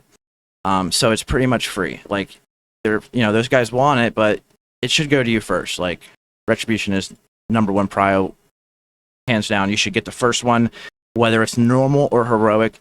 You know, normal versus heroic is only like 215 DPS. So, you know, if you get normal, it's not a, you know, it's still an insane trinket. And it, you know, even if you have the normal jar, you're still getting more DPS from upgrading to the heroic jar than anybody else would get from getting the jar in general. So, pretty insane. See, is there anything else I want to talk about with this item specifically? I guess not. Deathbringer's Will, don't go for it. I guess you guys probably already covered that, but I would like to talk about the rest of them, yeah, like other than Tiny. So Deathbringer's Will specifically is probably the hardest item to get in the game, and you really shouldn't be anywhere near it by any reasonable guild. In a GDKP, you can buy it, although you're really griefing the rest. I think, with that said though, there might be high parse logs after like a few weeks of people with this trinket. I genuinely think there is a chance that this trinket might actually sometimes be really good. Arguably, maybe better than Death's Choice, but overall, I still would not go for it. But I will mention that you might see logs with this. yeah, it's like if you get the strength proc on the fight, if you get lucky and you get the strength proc, it could perform better than Death's Verdict. But if you get the other two procs, crit or haste, it's going to be a lot worse. So it's like an RNG trinket, right? You're most likely to do a lot worse, but you could do better if you get the strength one. And also, like, depending on the fight length, like Deathbringer's Will is super fight length dependent. So that's another big factor in that. The shorter the fight, or the better it lines up with Deathbringer's Will's cooldown, because it's so long. It's like 1:45. If it lines up perfectly with the trinket, then you know, it could be better. But I'm just recommending that nobody really go for it, just because unless it's free for you and everybody else already has one, it's way better for your raid to give it to people that have 3 good procs that they like all of them. So it's not like an RNG thing. Like, that's kind of what Frost is referring to. Like, if you get strength and you get lucky and you have a perfect fight length, you could see a high parse with it. But that's why it's ranked so low, is because of the RNG factor. And Yeah. so, you know, just don't go for it, really. Try not to get it. So, like, sorry, go ahead. The other 2 trinkets I want to talk about, Sharp and Twilight Scale, just really quick. Kind of the same ballpark. It's not random like Deathbringer's Will. It is slightly better than Death's Choice in basically every scenario. But the problem is that when it comes out with Ruby Sanctum, and again, every armor pen user under the sun will want it. And for us, it's really small. It's in the ballpark of like 40 DPS. So even though it is better for us, in a reasonable guild, you probably should not be taking this. And the other trinket I want to talk about is Whispering Fanged Skull. Someone also mentioned it in the chat, I see. Whispering Fanged Skull is a really good trinket from 10-man. It is BIS for some classes, not for us. It's worse than Death's Choice, but it is better than the normal version, which you can buy now with Scourgestones. Basically, Whispering Fanged Skull is an option to everyone who could not get Death's Choice. And if you did not get Death's Choice, you should absolutely get Whispering Fanged Skull from 10-man. And the other trinket, which doesn't really, I don't think it's going to be very impactful, but it's the one from Emblems of Frost, the War Token. It's decent, but you need to spend 60 emblems, which you're going to be spending at least 300 of them on tier, and then some on relic, so I really don't suggest you go for that trinket at all. Somebody asked about pre-stacking motes for Taj before you go onto a boss. So, like they're infinite duration, right? So you could, like, on a trash pack, you could get like 6 motes and then go into your boss with 6 motes already. I mean, that's something you could do. It's going to be hard, really, really hard to like do that purposefully, because like it's pretty much going to be like the luck, I think, right? Because like on your last trash pack, it's not like you can be like, I'm going to purposely get 6 motes unless you just don't press your abilities, because every single ability you have is like 3 or 4 chances to proc. So it's going to be hard to like get 6 specifically before a pull. You're most likely just going to like end up with whatever you end up with after that trash pack, because like there's nothing you can do unless you just like, unless there's like an ability that you could use that has like a low proc or a low chance, like I don't know, Hammer of Wrath or something. That's 3 chances, I guess. That's like, at least it's better than the 4. You know, you'd have to like, I don't even know if you could really do that very well to optimize. I don't know. What do you guys think? I don't really have. Seems reasonable, but you only have 1 shot. If you wipe, obviously, it's over. It's after probably that. not a huge damage gain anyway, because you're proccing it every few seconds. Like, Yeah. having 1 more at the start isn't gonna like make or break a 100 parse, I don't think. So, but I don't know. Who knows? Maybe if you did that with Jar and SM, which by the way, it would be really hard to do it with both. But if you did it with both somehow, I don't know. Maybe you could edge out another 20 DPS or something. Okay, the only other thing I wanted to talk about here was the Dark Matter Comet's Greatness thing, because they kind of shift, you know, based on like your tier set bonuses. So like everybody knows that right now Greatness is best, because like you sim every fight length, Greatness just on average performs the best. Once you get to 2-piece, haste gets better, right, because of the 2-piece set bonus, and crit is still really good because of, you know, the 2-piece tier 9 set bonus. So you end up having Dark Matter over Comets, which equals Greatness. All right, so Comets moves up to where Greatness is, and then Dark Matter is like even higher than that. And then as you get more ICC gear, Abomination in a Jar, 4-piece tier 10, then it'll be like Comets will move up even further because of T.A.J and etc. And Comets will be over Greatness, which will be over Dark Matter. Dark Matter falls off when you unequip 2-piece tier 9. And Comet's Trail gets better when you equip 2-piece tier 10 and T.A.J and more ICC gear. So if you have a Comets laying around or a Dark Matter laying around, you might be able to use them a little bit at least until you like, you know, get T.A.J or a normal desk choice, depending on what you're using. So I just wanted to cover that real quick. And I think that pretty much covers it for trinkets, unless you guys have anything else you wanted to say. I think we pretty much covered it all. Yeah, for T.A.J normal version is 8 motes, heroic version is 7 motes. It doesn't really impact the proc chance that much. Well, like what I could add is about the pre-pull that you mentioned earlier with the stacking motes and trash. What you could do to make it maybe a bit more doable is just remove your seal, get to about 5, 6, 7, and then Oh yeah, and then just stop hitting, and then seal again. That's true. Yeah, you could take your seal off to do that. All right, I'll ask about that. Because yeah, that would be easier if you didn't have your seal up. Yeah. All right, so weapon, pretty much what everybody's here to see, I guess, besides Trinket. So yeah. Why don't you cover single target Frost, and then I'll cover Cleave. Alright, so I mean, obviously Shadowmourne is the best weapon here by a country mile. So if you are getting it, congratulations. If you aren't, then it gets a bit more interesting. So the best weapons are the Lich King weapons from 25-man heroic, both of them. Oathbinder is arguably harder to get because hunters need it, pharaohs need it, while CLOAK is just warriors and yourself. So, and if let's say if you're not getting Shadowmourne, it's probably the warrior getting it, which means you should have an easier time getting CLOAK. CLOAK is better, but not by much. So both work. If you cannot kill Lich King 25-man heroic, then your best weapon will be Crypt Maker. Assuming you can kill Blood Prince Council.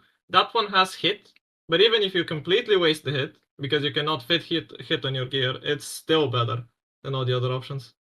So basically it goes as you can see it on the screen, it goes from Shadowmourne to the Lich King 25-man weapons, then to Cryptmaker. And after Cryptmaker is the Lich King 10-man weapon, War Mace. And from there, basically, I don't think many people will be getting Bloodfall, because that's the stepping stone for Pharaohs. Probably Hunters too, so you probably will not get that. So you really, if you can't kill Lich King, you're aiming for Cryptmaker or, worst case scenario, Brent Roll. And everyone else should have a Shadow's Edge. And then everything below Shadow's Edge, I think, doesn't matter. Yeah, I mean, Shadow's Edge is basically a craftable weapon now. So, because you can just farm dungeons to get it. So, everybody who can get Shadow's Edge, like, everybody should just go farm Shadow's Edge right away. Even if you're not getting Shadowmourne, you should probably just farm it. Because it's still a really good weapon. And it's 3.7 speed, which is very nice. So yeah. And the War Mace of Manethil, you know, if you can kill Heroic Lich King on 10-man, but not 25, that's pretty solid. Yeah. Definitely a good choice. So as you guys know, Divine Storm is not normalized. It's slower weapons hit much harder with Divine Storm. This makes weapon speed sort of a factor in deciding weapons. Slower weapons tend to be better than faster weapons. The difference used to be pretty big, although now it doesn't seem like it's as big as it used to be. With 2-piece tier 10, you're doing twice as many Divine Storms, making it an even larger factor. But at the end of the day, weapon DPS and item level is still king. So now we're going to look at the cleave rankings below. It kind of surprises us because faster weapons aren't performing as poorly as we expected. Now, current theory is that maybe that the faster speed lets you get more tiny Abomination and Jar procs, because you just get more auto attacks. There's no cooldown, so faster speed is more swings, more auto attacks, more procs. That might be one of the reasons, kind of balancing it out. Slower weapons are still better than weapons of the same item level, typically, but just by less than before. So, and then once again, Shadow's Edge is craftable, so get that if you can. So Cleave, I just did these like a week ago.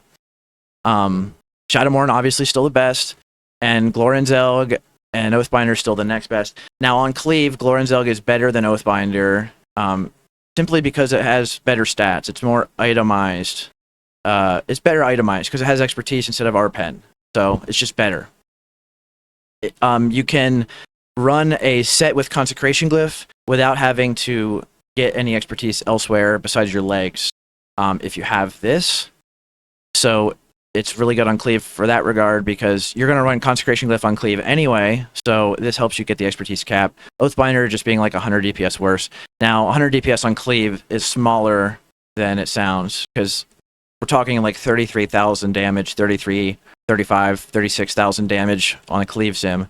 So 100 DPS isn't that much to lose, but it's still, you know, there's still a gap there. So, and then you have, once again, you have Cryptmaker, very strong, your best non-Lich King weapon again. Glorrenzelg from 25-man normal Lich King is really solid here. It's the best 271. And then you have the 277 Bloodfall, War Mace, and Oathbinder 271. Once again, hanging a bit below Glorrenzelg on Cleave.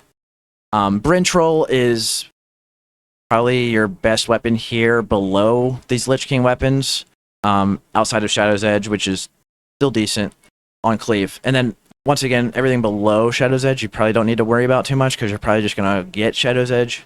But I have them listed here just in case you guys care about those. And like stuff like Quel'Dalar and whatever. But yeah, so the Cleave rankings are a lot different from the single target rankings because weapon speed's a bigger factor, but it's not as different as I thought it would be.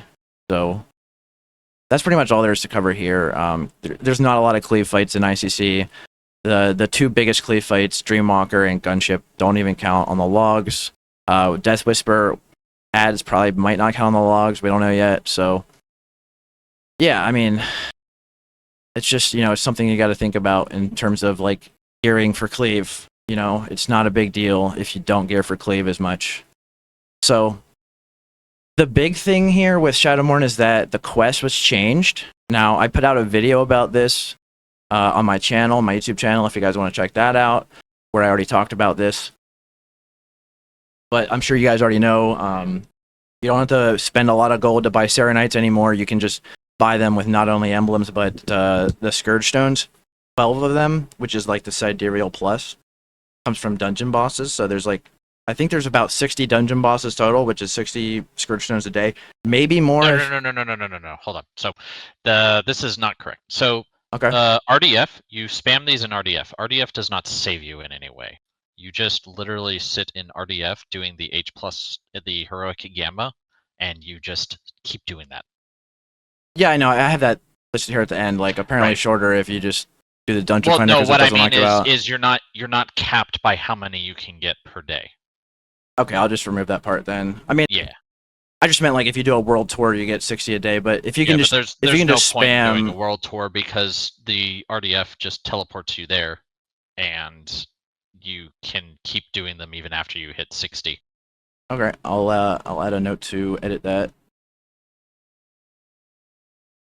You want to talk about the Shadowmourne Quest? Not Terryn? particularly. No. Okay. it's a pain in the ass. That's all. Yeah, I mean, there's not a whole lot to talk about either. It's just, you can start farming the Shadow Frost shards before you even have the quest. So you don't have to like rush Shadow's Edge, although I recommend you do get it early. Somebody said, Orano said you are still beholden to the 30-day instance cap. There is no 30-day instance cap. That Is went there away not? that went away in TBC. Yeah, I wasn't sure. I've never ran that many dungeons in a day, so although I do remember it from farming Stratholme. Actually, no, I remember the hour lockout from farming Stratholme. I do not remember the day lockout. No, that was implemented in vanilla, and it went away when you hit TBC because. Yeah, that makes sense. Okay, so Shadowmourne Quest progression is really simple. You just start out with getting friendly reputation, farm ICC trash, get the quest, collect your Serenites, you get your 25-man Fester Gut and Rotface Bloods, and you get the hammer from the RP event in Dragonblight. And then 3, you get your 1,000 souls from trash. Somebody's asking, do the bosses count for souls? I don't know. Do you know? They do? 1 soul though. Just 1 soul, okay. So not going to help that much. And then after you get the 1,000 souls, you got to complete your challenges. So 25-man Unholy Challenge on Putricide, the Blood Challenge on Blood Queen, and then the Frost Challenge on Syndragosa, which I know that one is just getting hit by your breath a couple times. Also, I heard that you don't have to get them consecutively. Do you guys know if that's true? Like you can get one week and then the next one the next week. I don't know if that's true or not, but I just read somebody post that in Light Club. In terms of you have to breaths? eat you have to eat a certain number of breaths, right? I'm pretty sure it's through the encounter and then you got to kill her. But okay. That might be the case. I don't know. I wouldn't do that though. I would just throw on your damage doesn't matter on that fight anyways. I would just throw on Frost Resist and pray when you go up there. Do you think you can run tankier instead of Frost Resist for that? Why would you want to do that when you can just run Frost Resist that has a bunch of stamina and drop the breath damage? Well, because Frost Resist, you have to like build a whole set that you probably don't have already. You're probably gonna a lot of people would have to build a whole set anyways. I mean, like tank set, right? I already got that, so I could just throw it on. Sure, I know you do, but a lot of people don't. And it is not as effective as Frost Resist by like any stretch of the imagination. Yeah. I'm just wondering if it's doable. Defense does not, maybe, depending on how you're doing the fight. Like, if you have Frost Resist and you're not being relied on for the damage in the fight, like you can do it on Heroic even. But if you're running Frost Resist, but if you're running tank, you're probably still going to get one shot by the breath.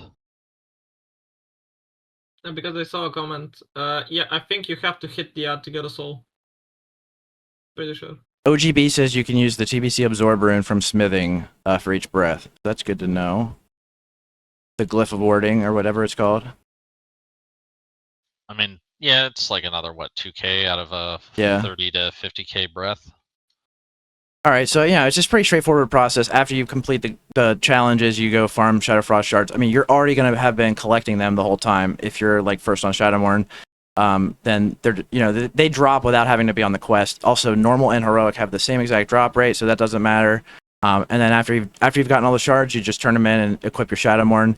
Then there's like one final quest you can do to kill Lich King with the Shadowmourne equipped, and it gives you like a BOE mount and a tabard, which you could either sell for big bucks or you could just flex on people, I guess. So pretty straightforward.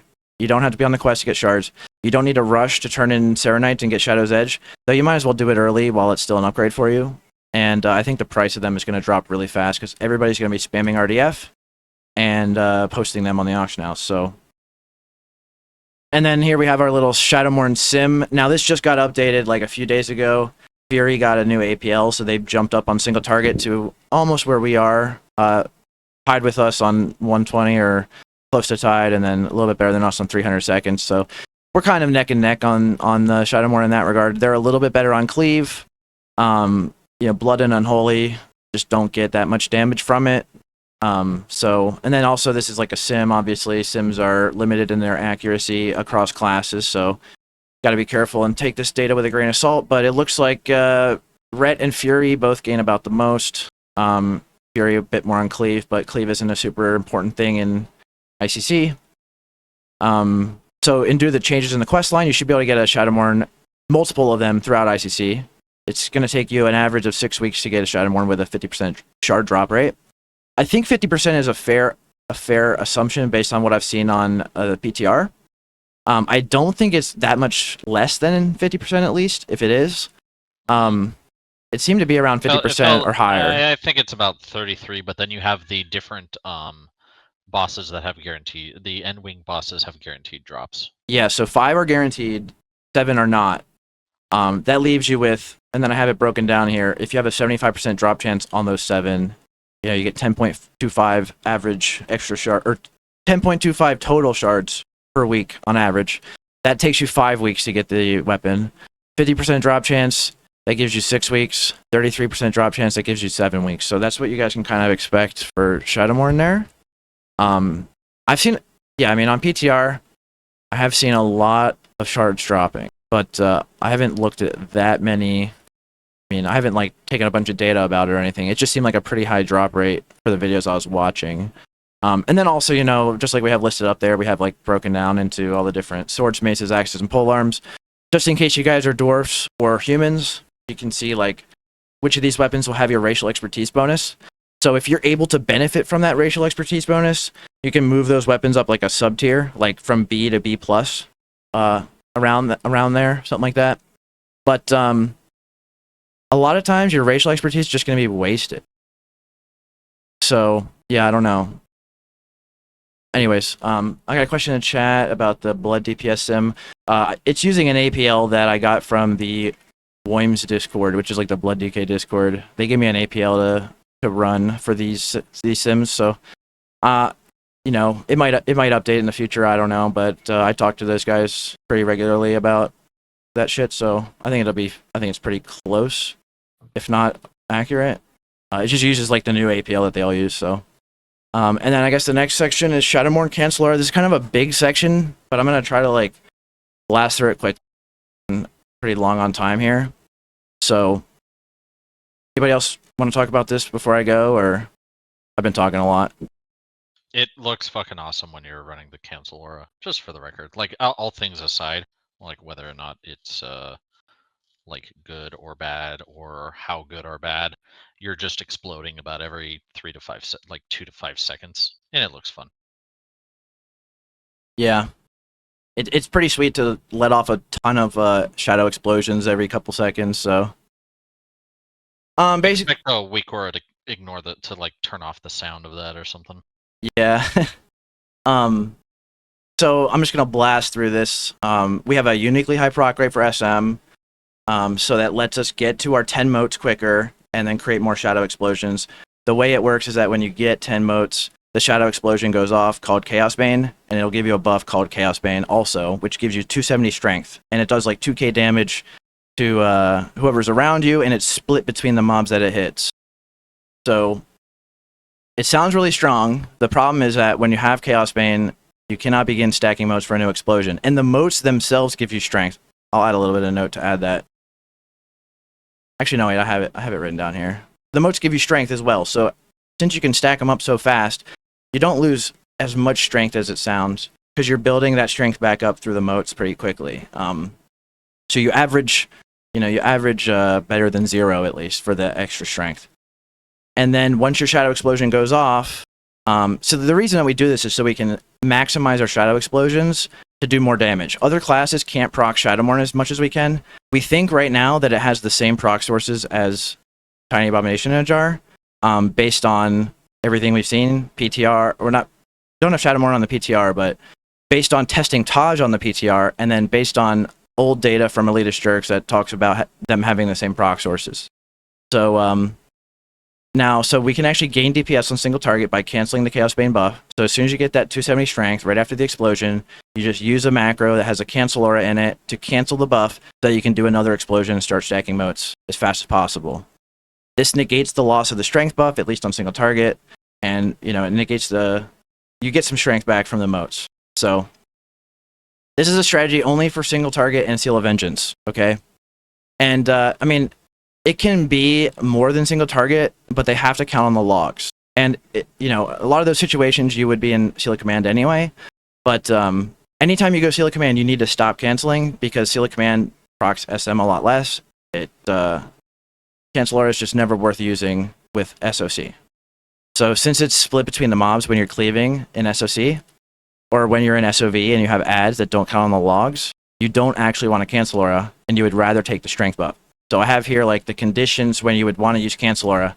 If you have Seal of Command on, you just never use Cancelaura. If you use Seal of Vengeance and you have one target, then you do Cancelaura, you turn it on. If you have Seal of Vengeance and you have 2 to 5 targets that all count on the logs, then you do a Cancelaura. And if you have Seal of Vengeance or Corruption with 2+ targets, with any number of those targets excluded from the logs, then you would Cancelaura off. So like, even having a single mob getting hit by the explosion that doesn't count on the logs is a DPS loss on your main targets that do count on the logs. So you're doing more damage, but not on your main target. You're doing less damage on your main target in that scenario. So if you have any targets that don't count on the logs getting hit, you just don't Cancelaura. So I'll show you in a sec. We have a weak aura to help you with that. We have a couple different weak auras, but one in particular I think will end up being the best one. I know it sounds a little bit confusing or a little bit complicated, but the weak aura will help with that. And it's not that big of a DPS gain. It's about 100 DPS. So if you guys just don't want to do it, you're going to be fine. It's not, make or break. It's not that important. So you can always just Cancelaura on the fights where it's like free, where you don't have to think about it, where it's just single target, or where you can just Cancelaura the whole time and not have to worry. But there will be fights where you have to switch Cancelaura on or off mid-fight if you want to optimize. So if that's something you think is too complicated for you, then just don't do it, because the potential loss can be pretty big if you waste the explosion damage. So there's a few different methods to making this a lot easier than it sounds. The first method is to, instead of manually using your Cancelaura whenever you get the buff, you could macro Cancelaura into all your abilities, and behind it you add a conditional for bar 1. So it'll only cast when you're in action bar 1, or it'll only cancel. Then you switch between 2 different identical action bars. So you have bar 1 is your Cancelaura bar, and bar 2 is your bar for not canceling. So you would set these 2 bars up identically, so they're the same exact bar. The only difference is that when you're in bar 2, your macros will not Cancelaura. When you're in bar 1, they will. So, and they don't have to be on those bars. It's just what bar you have set. So it doesn't matter if they're on different action bars. It just matters like what your main bar is set to, 1 or 2. Or you can go all the way up to 6, I believe. So if you have other bars you want to use besides 1 and 2, you can use anywhere from 1 to 6 if you're already using them. The second method is to do the exact same thing, but to tie the change in action bars to your seals. So that when you change seals, you will change action bars. Like Seal of Vengeance, Cancelaura on, action bar 1, Seal of Command, Cancelaura off, action bar 2. This requires having a separate third keybind for turning the Cancelaura off on fights where there's like ads that do not count on the logs, but you want to be an SOV, but you don't want a Cancelaura. So you need a Cancelaura off button, like a manual one, to switch bars back into 2, but you don't need a Cancelaura on button necessarily, because you're never going to be in Seal of Command and turn Cancelaura on. You're just never going to do that. So you need a Cancelaura off, like a third button for Cancelaura off, but you don't need Cancelaura on. And you'll see what they look like here in a sec. If you have Bartender, you're going to need to turn on the setting, Action Bar Paging, for this to work. I think other bar add-ons have something similar with their settings where you need to turn it on. This is basically the ability to switch your action bars. A lot of them turn it off by default, so you have to like go into the settings and turn it on if you have a bar add-on. All right, so, and also do not use cast sequence, because if you use cast sequence, you're just gonna screw yourself up with this. Like for your I should clarify, for your seal macros, a lot of people have like a seal macro that's like cast sequence, so they can just have one button that goes between both seals. Don't use that for this. It's gonna screw you up. So these are what the manual bar swap macros look like. Either change action bar 1, change action bar 2. You know, you bind this to key 1, bind this to key 2, or whatever. You only really need the Cancelaura off, which would be this one. Since number 2 is your Cancelaura off bar, then this is what you would need to have so that you can turn it off when you're in SOV but don't want a Cancelaura. So I highly recommend, regardless of which other method you choose, you're going to want to manually, unless you're going to manually cancel each Chaos Bane, you need to have the separate keybind for Cancelaura off at least. Only tying it to your seals is not sufficient, because you will screw yourself on some fights. So if you do tie it to your seals, you know, you could only get away with doing Cancelaura off. I already said that, and I think yeah, okay. So if you wish to tie the bar swaps to your seals, they would look like this. Pretty simple. Just add change action bar to the end. And for situations, okay, I already talked about that. So like Rotface, for example, you're going to have oozes in melee. And I don't think they're going to count on the logs. But you're not going to swap seals. So you can either change action bar 2 before the fight to turn Cancelaura off, or you can use your macro, like your change action bar macro, whatever. So for fights like that, you can simply just change your action bars before the fight, easy peasy. But there are situations where you would have to swap in the middle of the fight. So you'd have to, like, you know, you're staying in Seal of Vengeance, but you gotta stop Cancelaring because some ads come into melee or something. They don't count on the logs, whatever. That's what the manual keybind is for. Here's a picture of the weak aura that Bush made. It just tells you if you're in bar 1, it'll say Cancelaura on. If you're in bar 2, it'll say Cancelaura off. I'm probably going to pair it with this weak aura down here, which is made by Gene Bono. And he said the following logic is applied to this weak aura. So if you're in, it basically tells you which bar to be in. And he actually coded it properly. So he blacklisted a certain mobs that don't count on the logs. Like he blacklisted their names.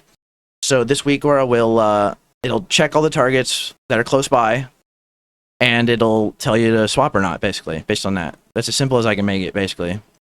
That's what this logic here does, is it follows those rules I went over up top, and it basically tells you to swap or not, which is really, really convenient. So I would probably pair this with this, just so you can know which bar you're in.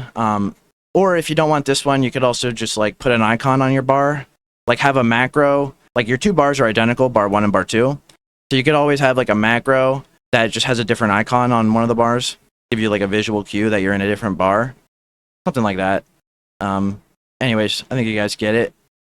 And you know, if this seems complicated, there are fights where you can just Cancelaura the whole time and never have to think about it for like a free DPS gain.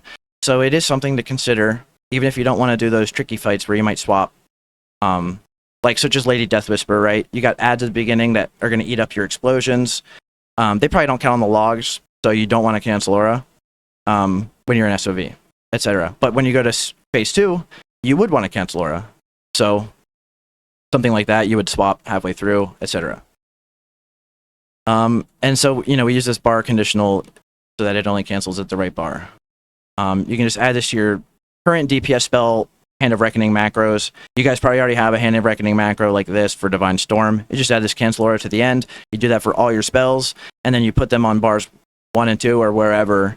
You know, the way you have it set up already, just double it, duplicate it. So I think there's like really not much else to cover here besides like the third way, which is I don't recommend, is just manually Cancelaura every time, which you're going to be doing a lot, like every 6 seconds or so. So it's going to get annoying real fast. And you're going to have to think about it a lot. Like, do I want to cancel or not?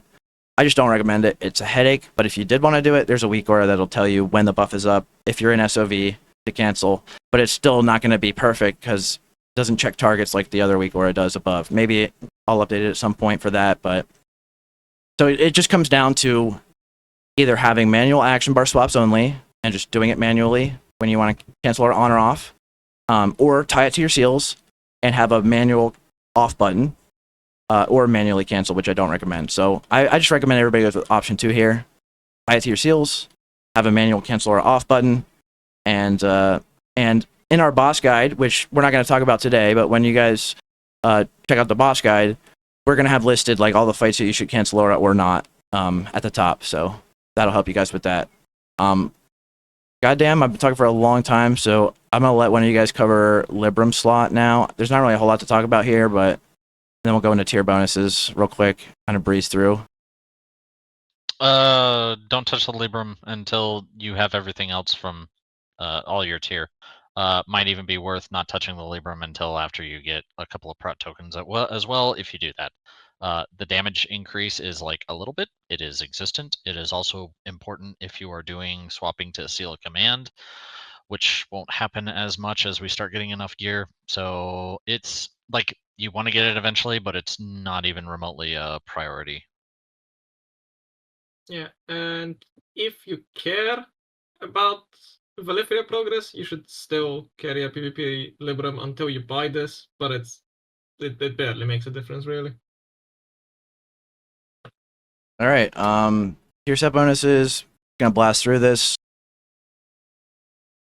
Well, Frost, why don't you cover this? yeah, we already touched on this. Both the tier set bonuses are incredibly strong, like really, really, really good, and that's all I have to say. Really, they're really good. You should definitely get your 4-piece as soon as possible, and you should probably not drop it for anything.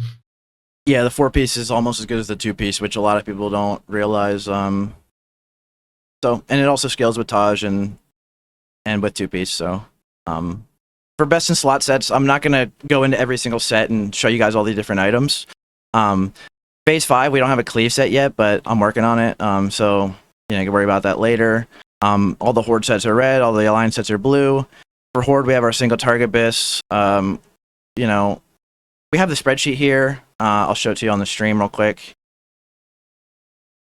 Let me pull it up. And this is like a spreadsheet of all our sets.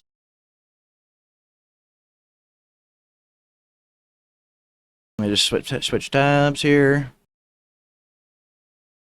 So you can see all the different sets. All the best sets from here are listed in the document as well, with a little bit of extra descriptions. Single target bis. For Horde, it's, use the Ankahar neck and everything else, you guys already know for the most part. The only difference with Alliance is you use the Sindragosa's Cruel Claw instead. So yeah, pretty straightforward as far as that goes. We're not going to talk about the sets too much here, but I'm just going to go over quickly some of the differences. There is the Seal of Many Mouths set here for Horde, which is about the same as your best in slot. So it's kind of tied for best in slot.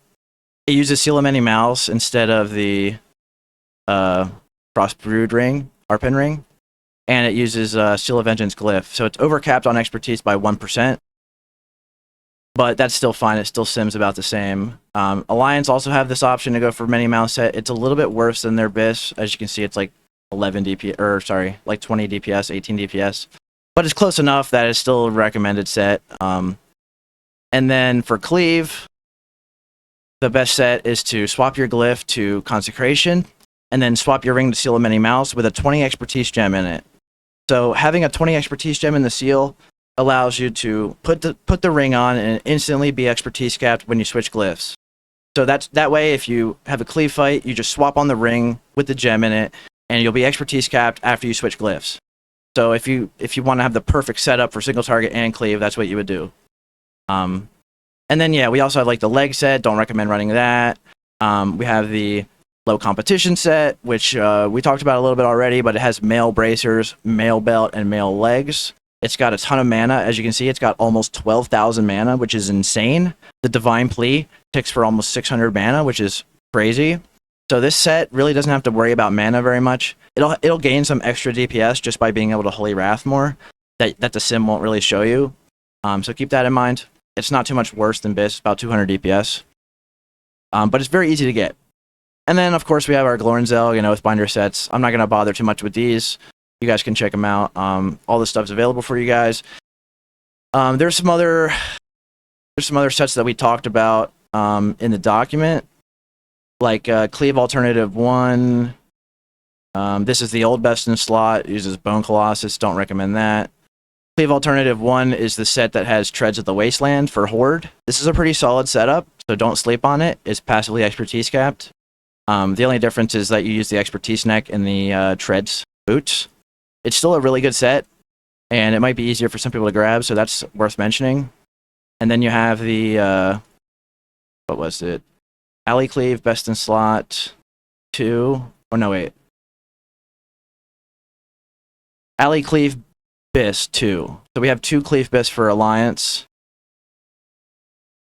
The only difference is that one of them uses the Cruel Claw, which is obviously hard to get, and the Seal of Many Mouths, like we talked about. All you got to do is swap on the ring, and that's your Cleave Biss.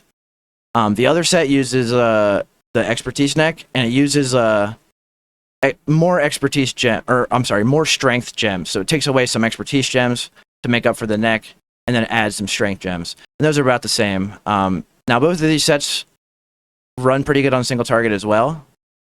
As you can see here on single target, the Cleave sets, they're pretty good. They're not too far behind, and they're always expertise capped, if that's something you need to worry about. That's pretty much all I wanted to mention here in terms of sets. Those are the most important ones, and they're all covered in the document here. Oh, sorry about this. It's like, I just realized this on the side of the screen, but anyways, I will link it in the chat if you guys want to check it out. And I'll bring us back to the document here. Anything you guys wanted to say about the sets? Not really. There's just a lot of stuff there. The options are pretty open right now, so like don't tie yourself specifically to try and target full Biss. Keep yourself open to other options, at least while you're trying to do the gear up process. Don't only target full Biss. Yeah, exactly. Keep all these other not so good and not Biss items, stuff like the mail items, etc. Keep all that stuff in mind. 264s. A lot of you guys are gonna get stuck with some of that stuff for a while. So, and then the obviously the set with the 3 mail items, we call it the. Doesn't have to worry about mana for the most part. It's got so much. If that's something you're running into as an issue, there you go. But yeah, I mean, let's move on here. That's just something that it would take us another hour if we went through all the sets.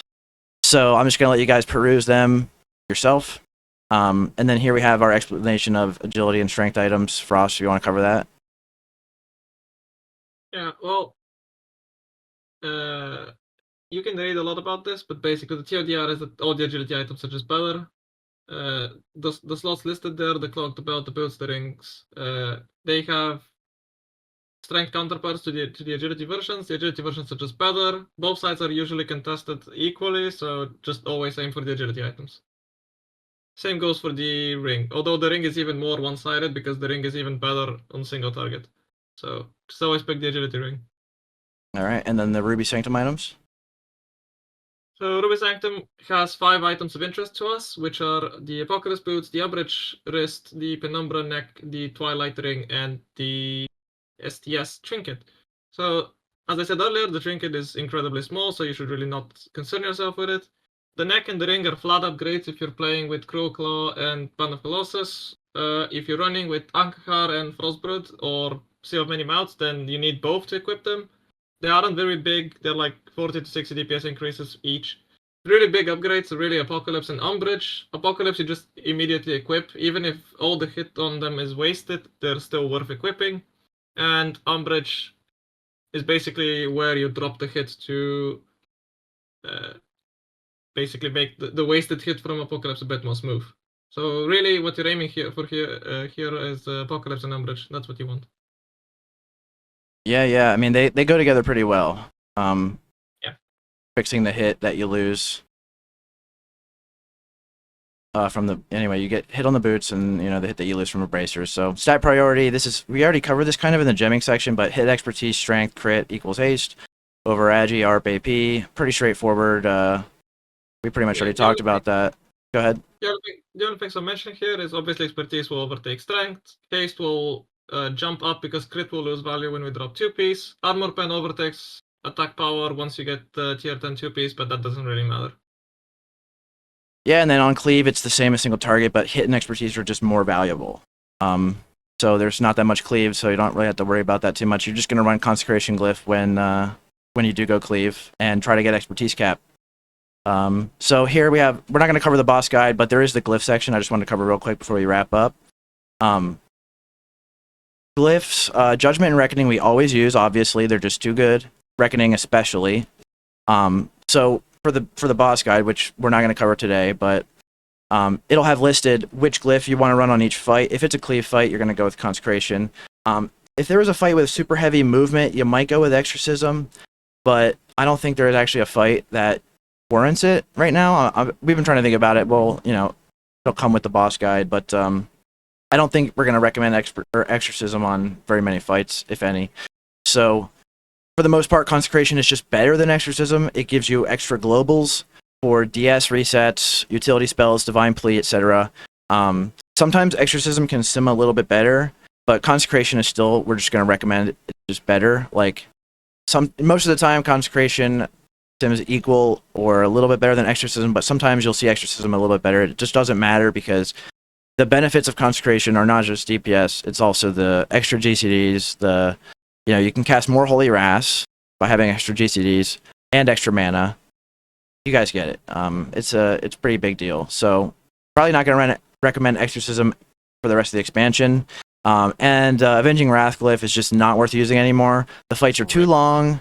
It costs too much mana. RIP, it was really fun to use while we used it in Ulduar, but it's just not a thing anymore. So the biggest thing with it is not just the mana, it's just that even when you're using it, it conflicts with your DS procs. So like you're literally not even getting the full amount when you're in Avenging Wrath because DS procs will clip it, or not clip it, but they're going to be better. So yeah, I mean, that pretty much covers the document. I mean, we have the boss guide, but that's going to be a different video probably.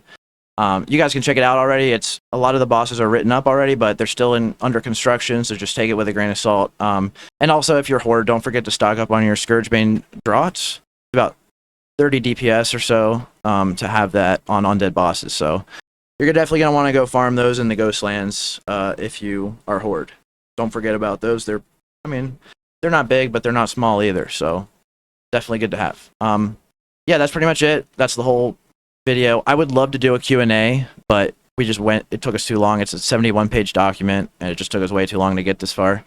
So as far as Q&A goes, if you guys just want to ask your questions in the Discord, in Light Club Discord instead, then I'll be happy to answer whatever questions you guys have. But I'm going to let Terryn and Frost go now, because for Frost it's pretty late, and for Terryn we're way past schedule. So I just want to say thanks to Terryn and Frostbitten for coming onto the stream and going over the document with us. I really appreciate it, guys. It's a great time, and we're going to wrap the video up here. So thanks everybody for watching. I will post the VOD will go up on my Twitch right after I cut the stream, and in like an hour you can expect to see it on YouTube as well. So yeah, anything else you guys want to say? Nope. Fine. All right, well, thank you guys so much for joining us, and we'll see you guys in Light Club. If you guys have any questions, just go ahead and ask in Light Club. Sorry we can't do a Q&A, but anyways, thanks again, guys, for watching the stream, and we'll catch you guys next time, all right? Good luck in ICC. I hope you guys get some good loot. Hope your Tiny Abomination Jar procs and drops, and hope you get SM first. So, once again, here's the link to the document. It's the end of the stream, so thanks again, guys. We'll see you next time.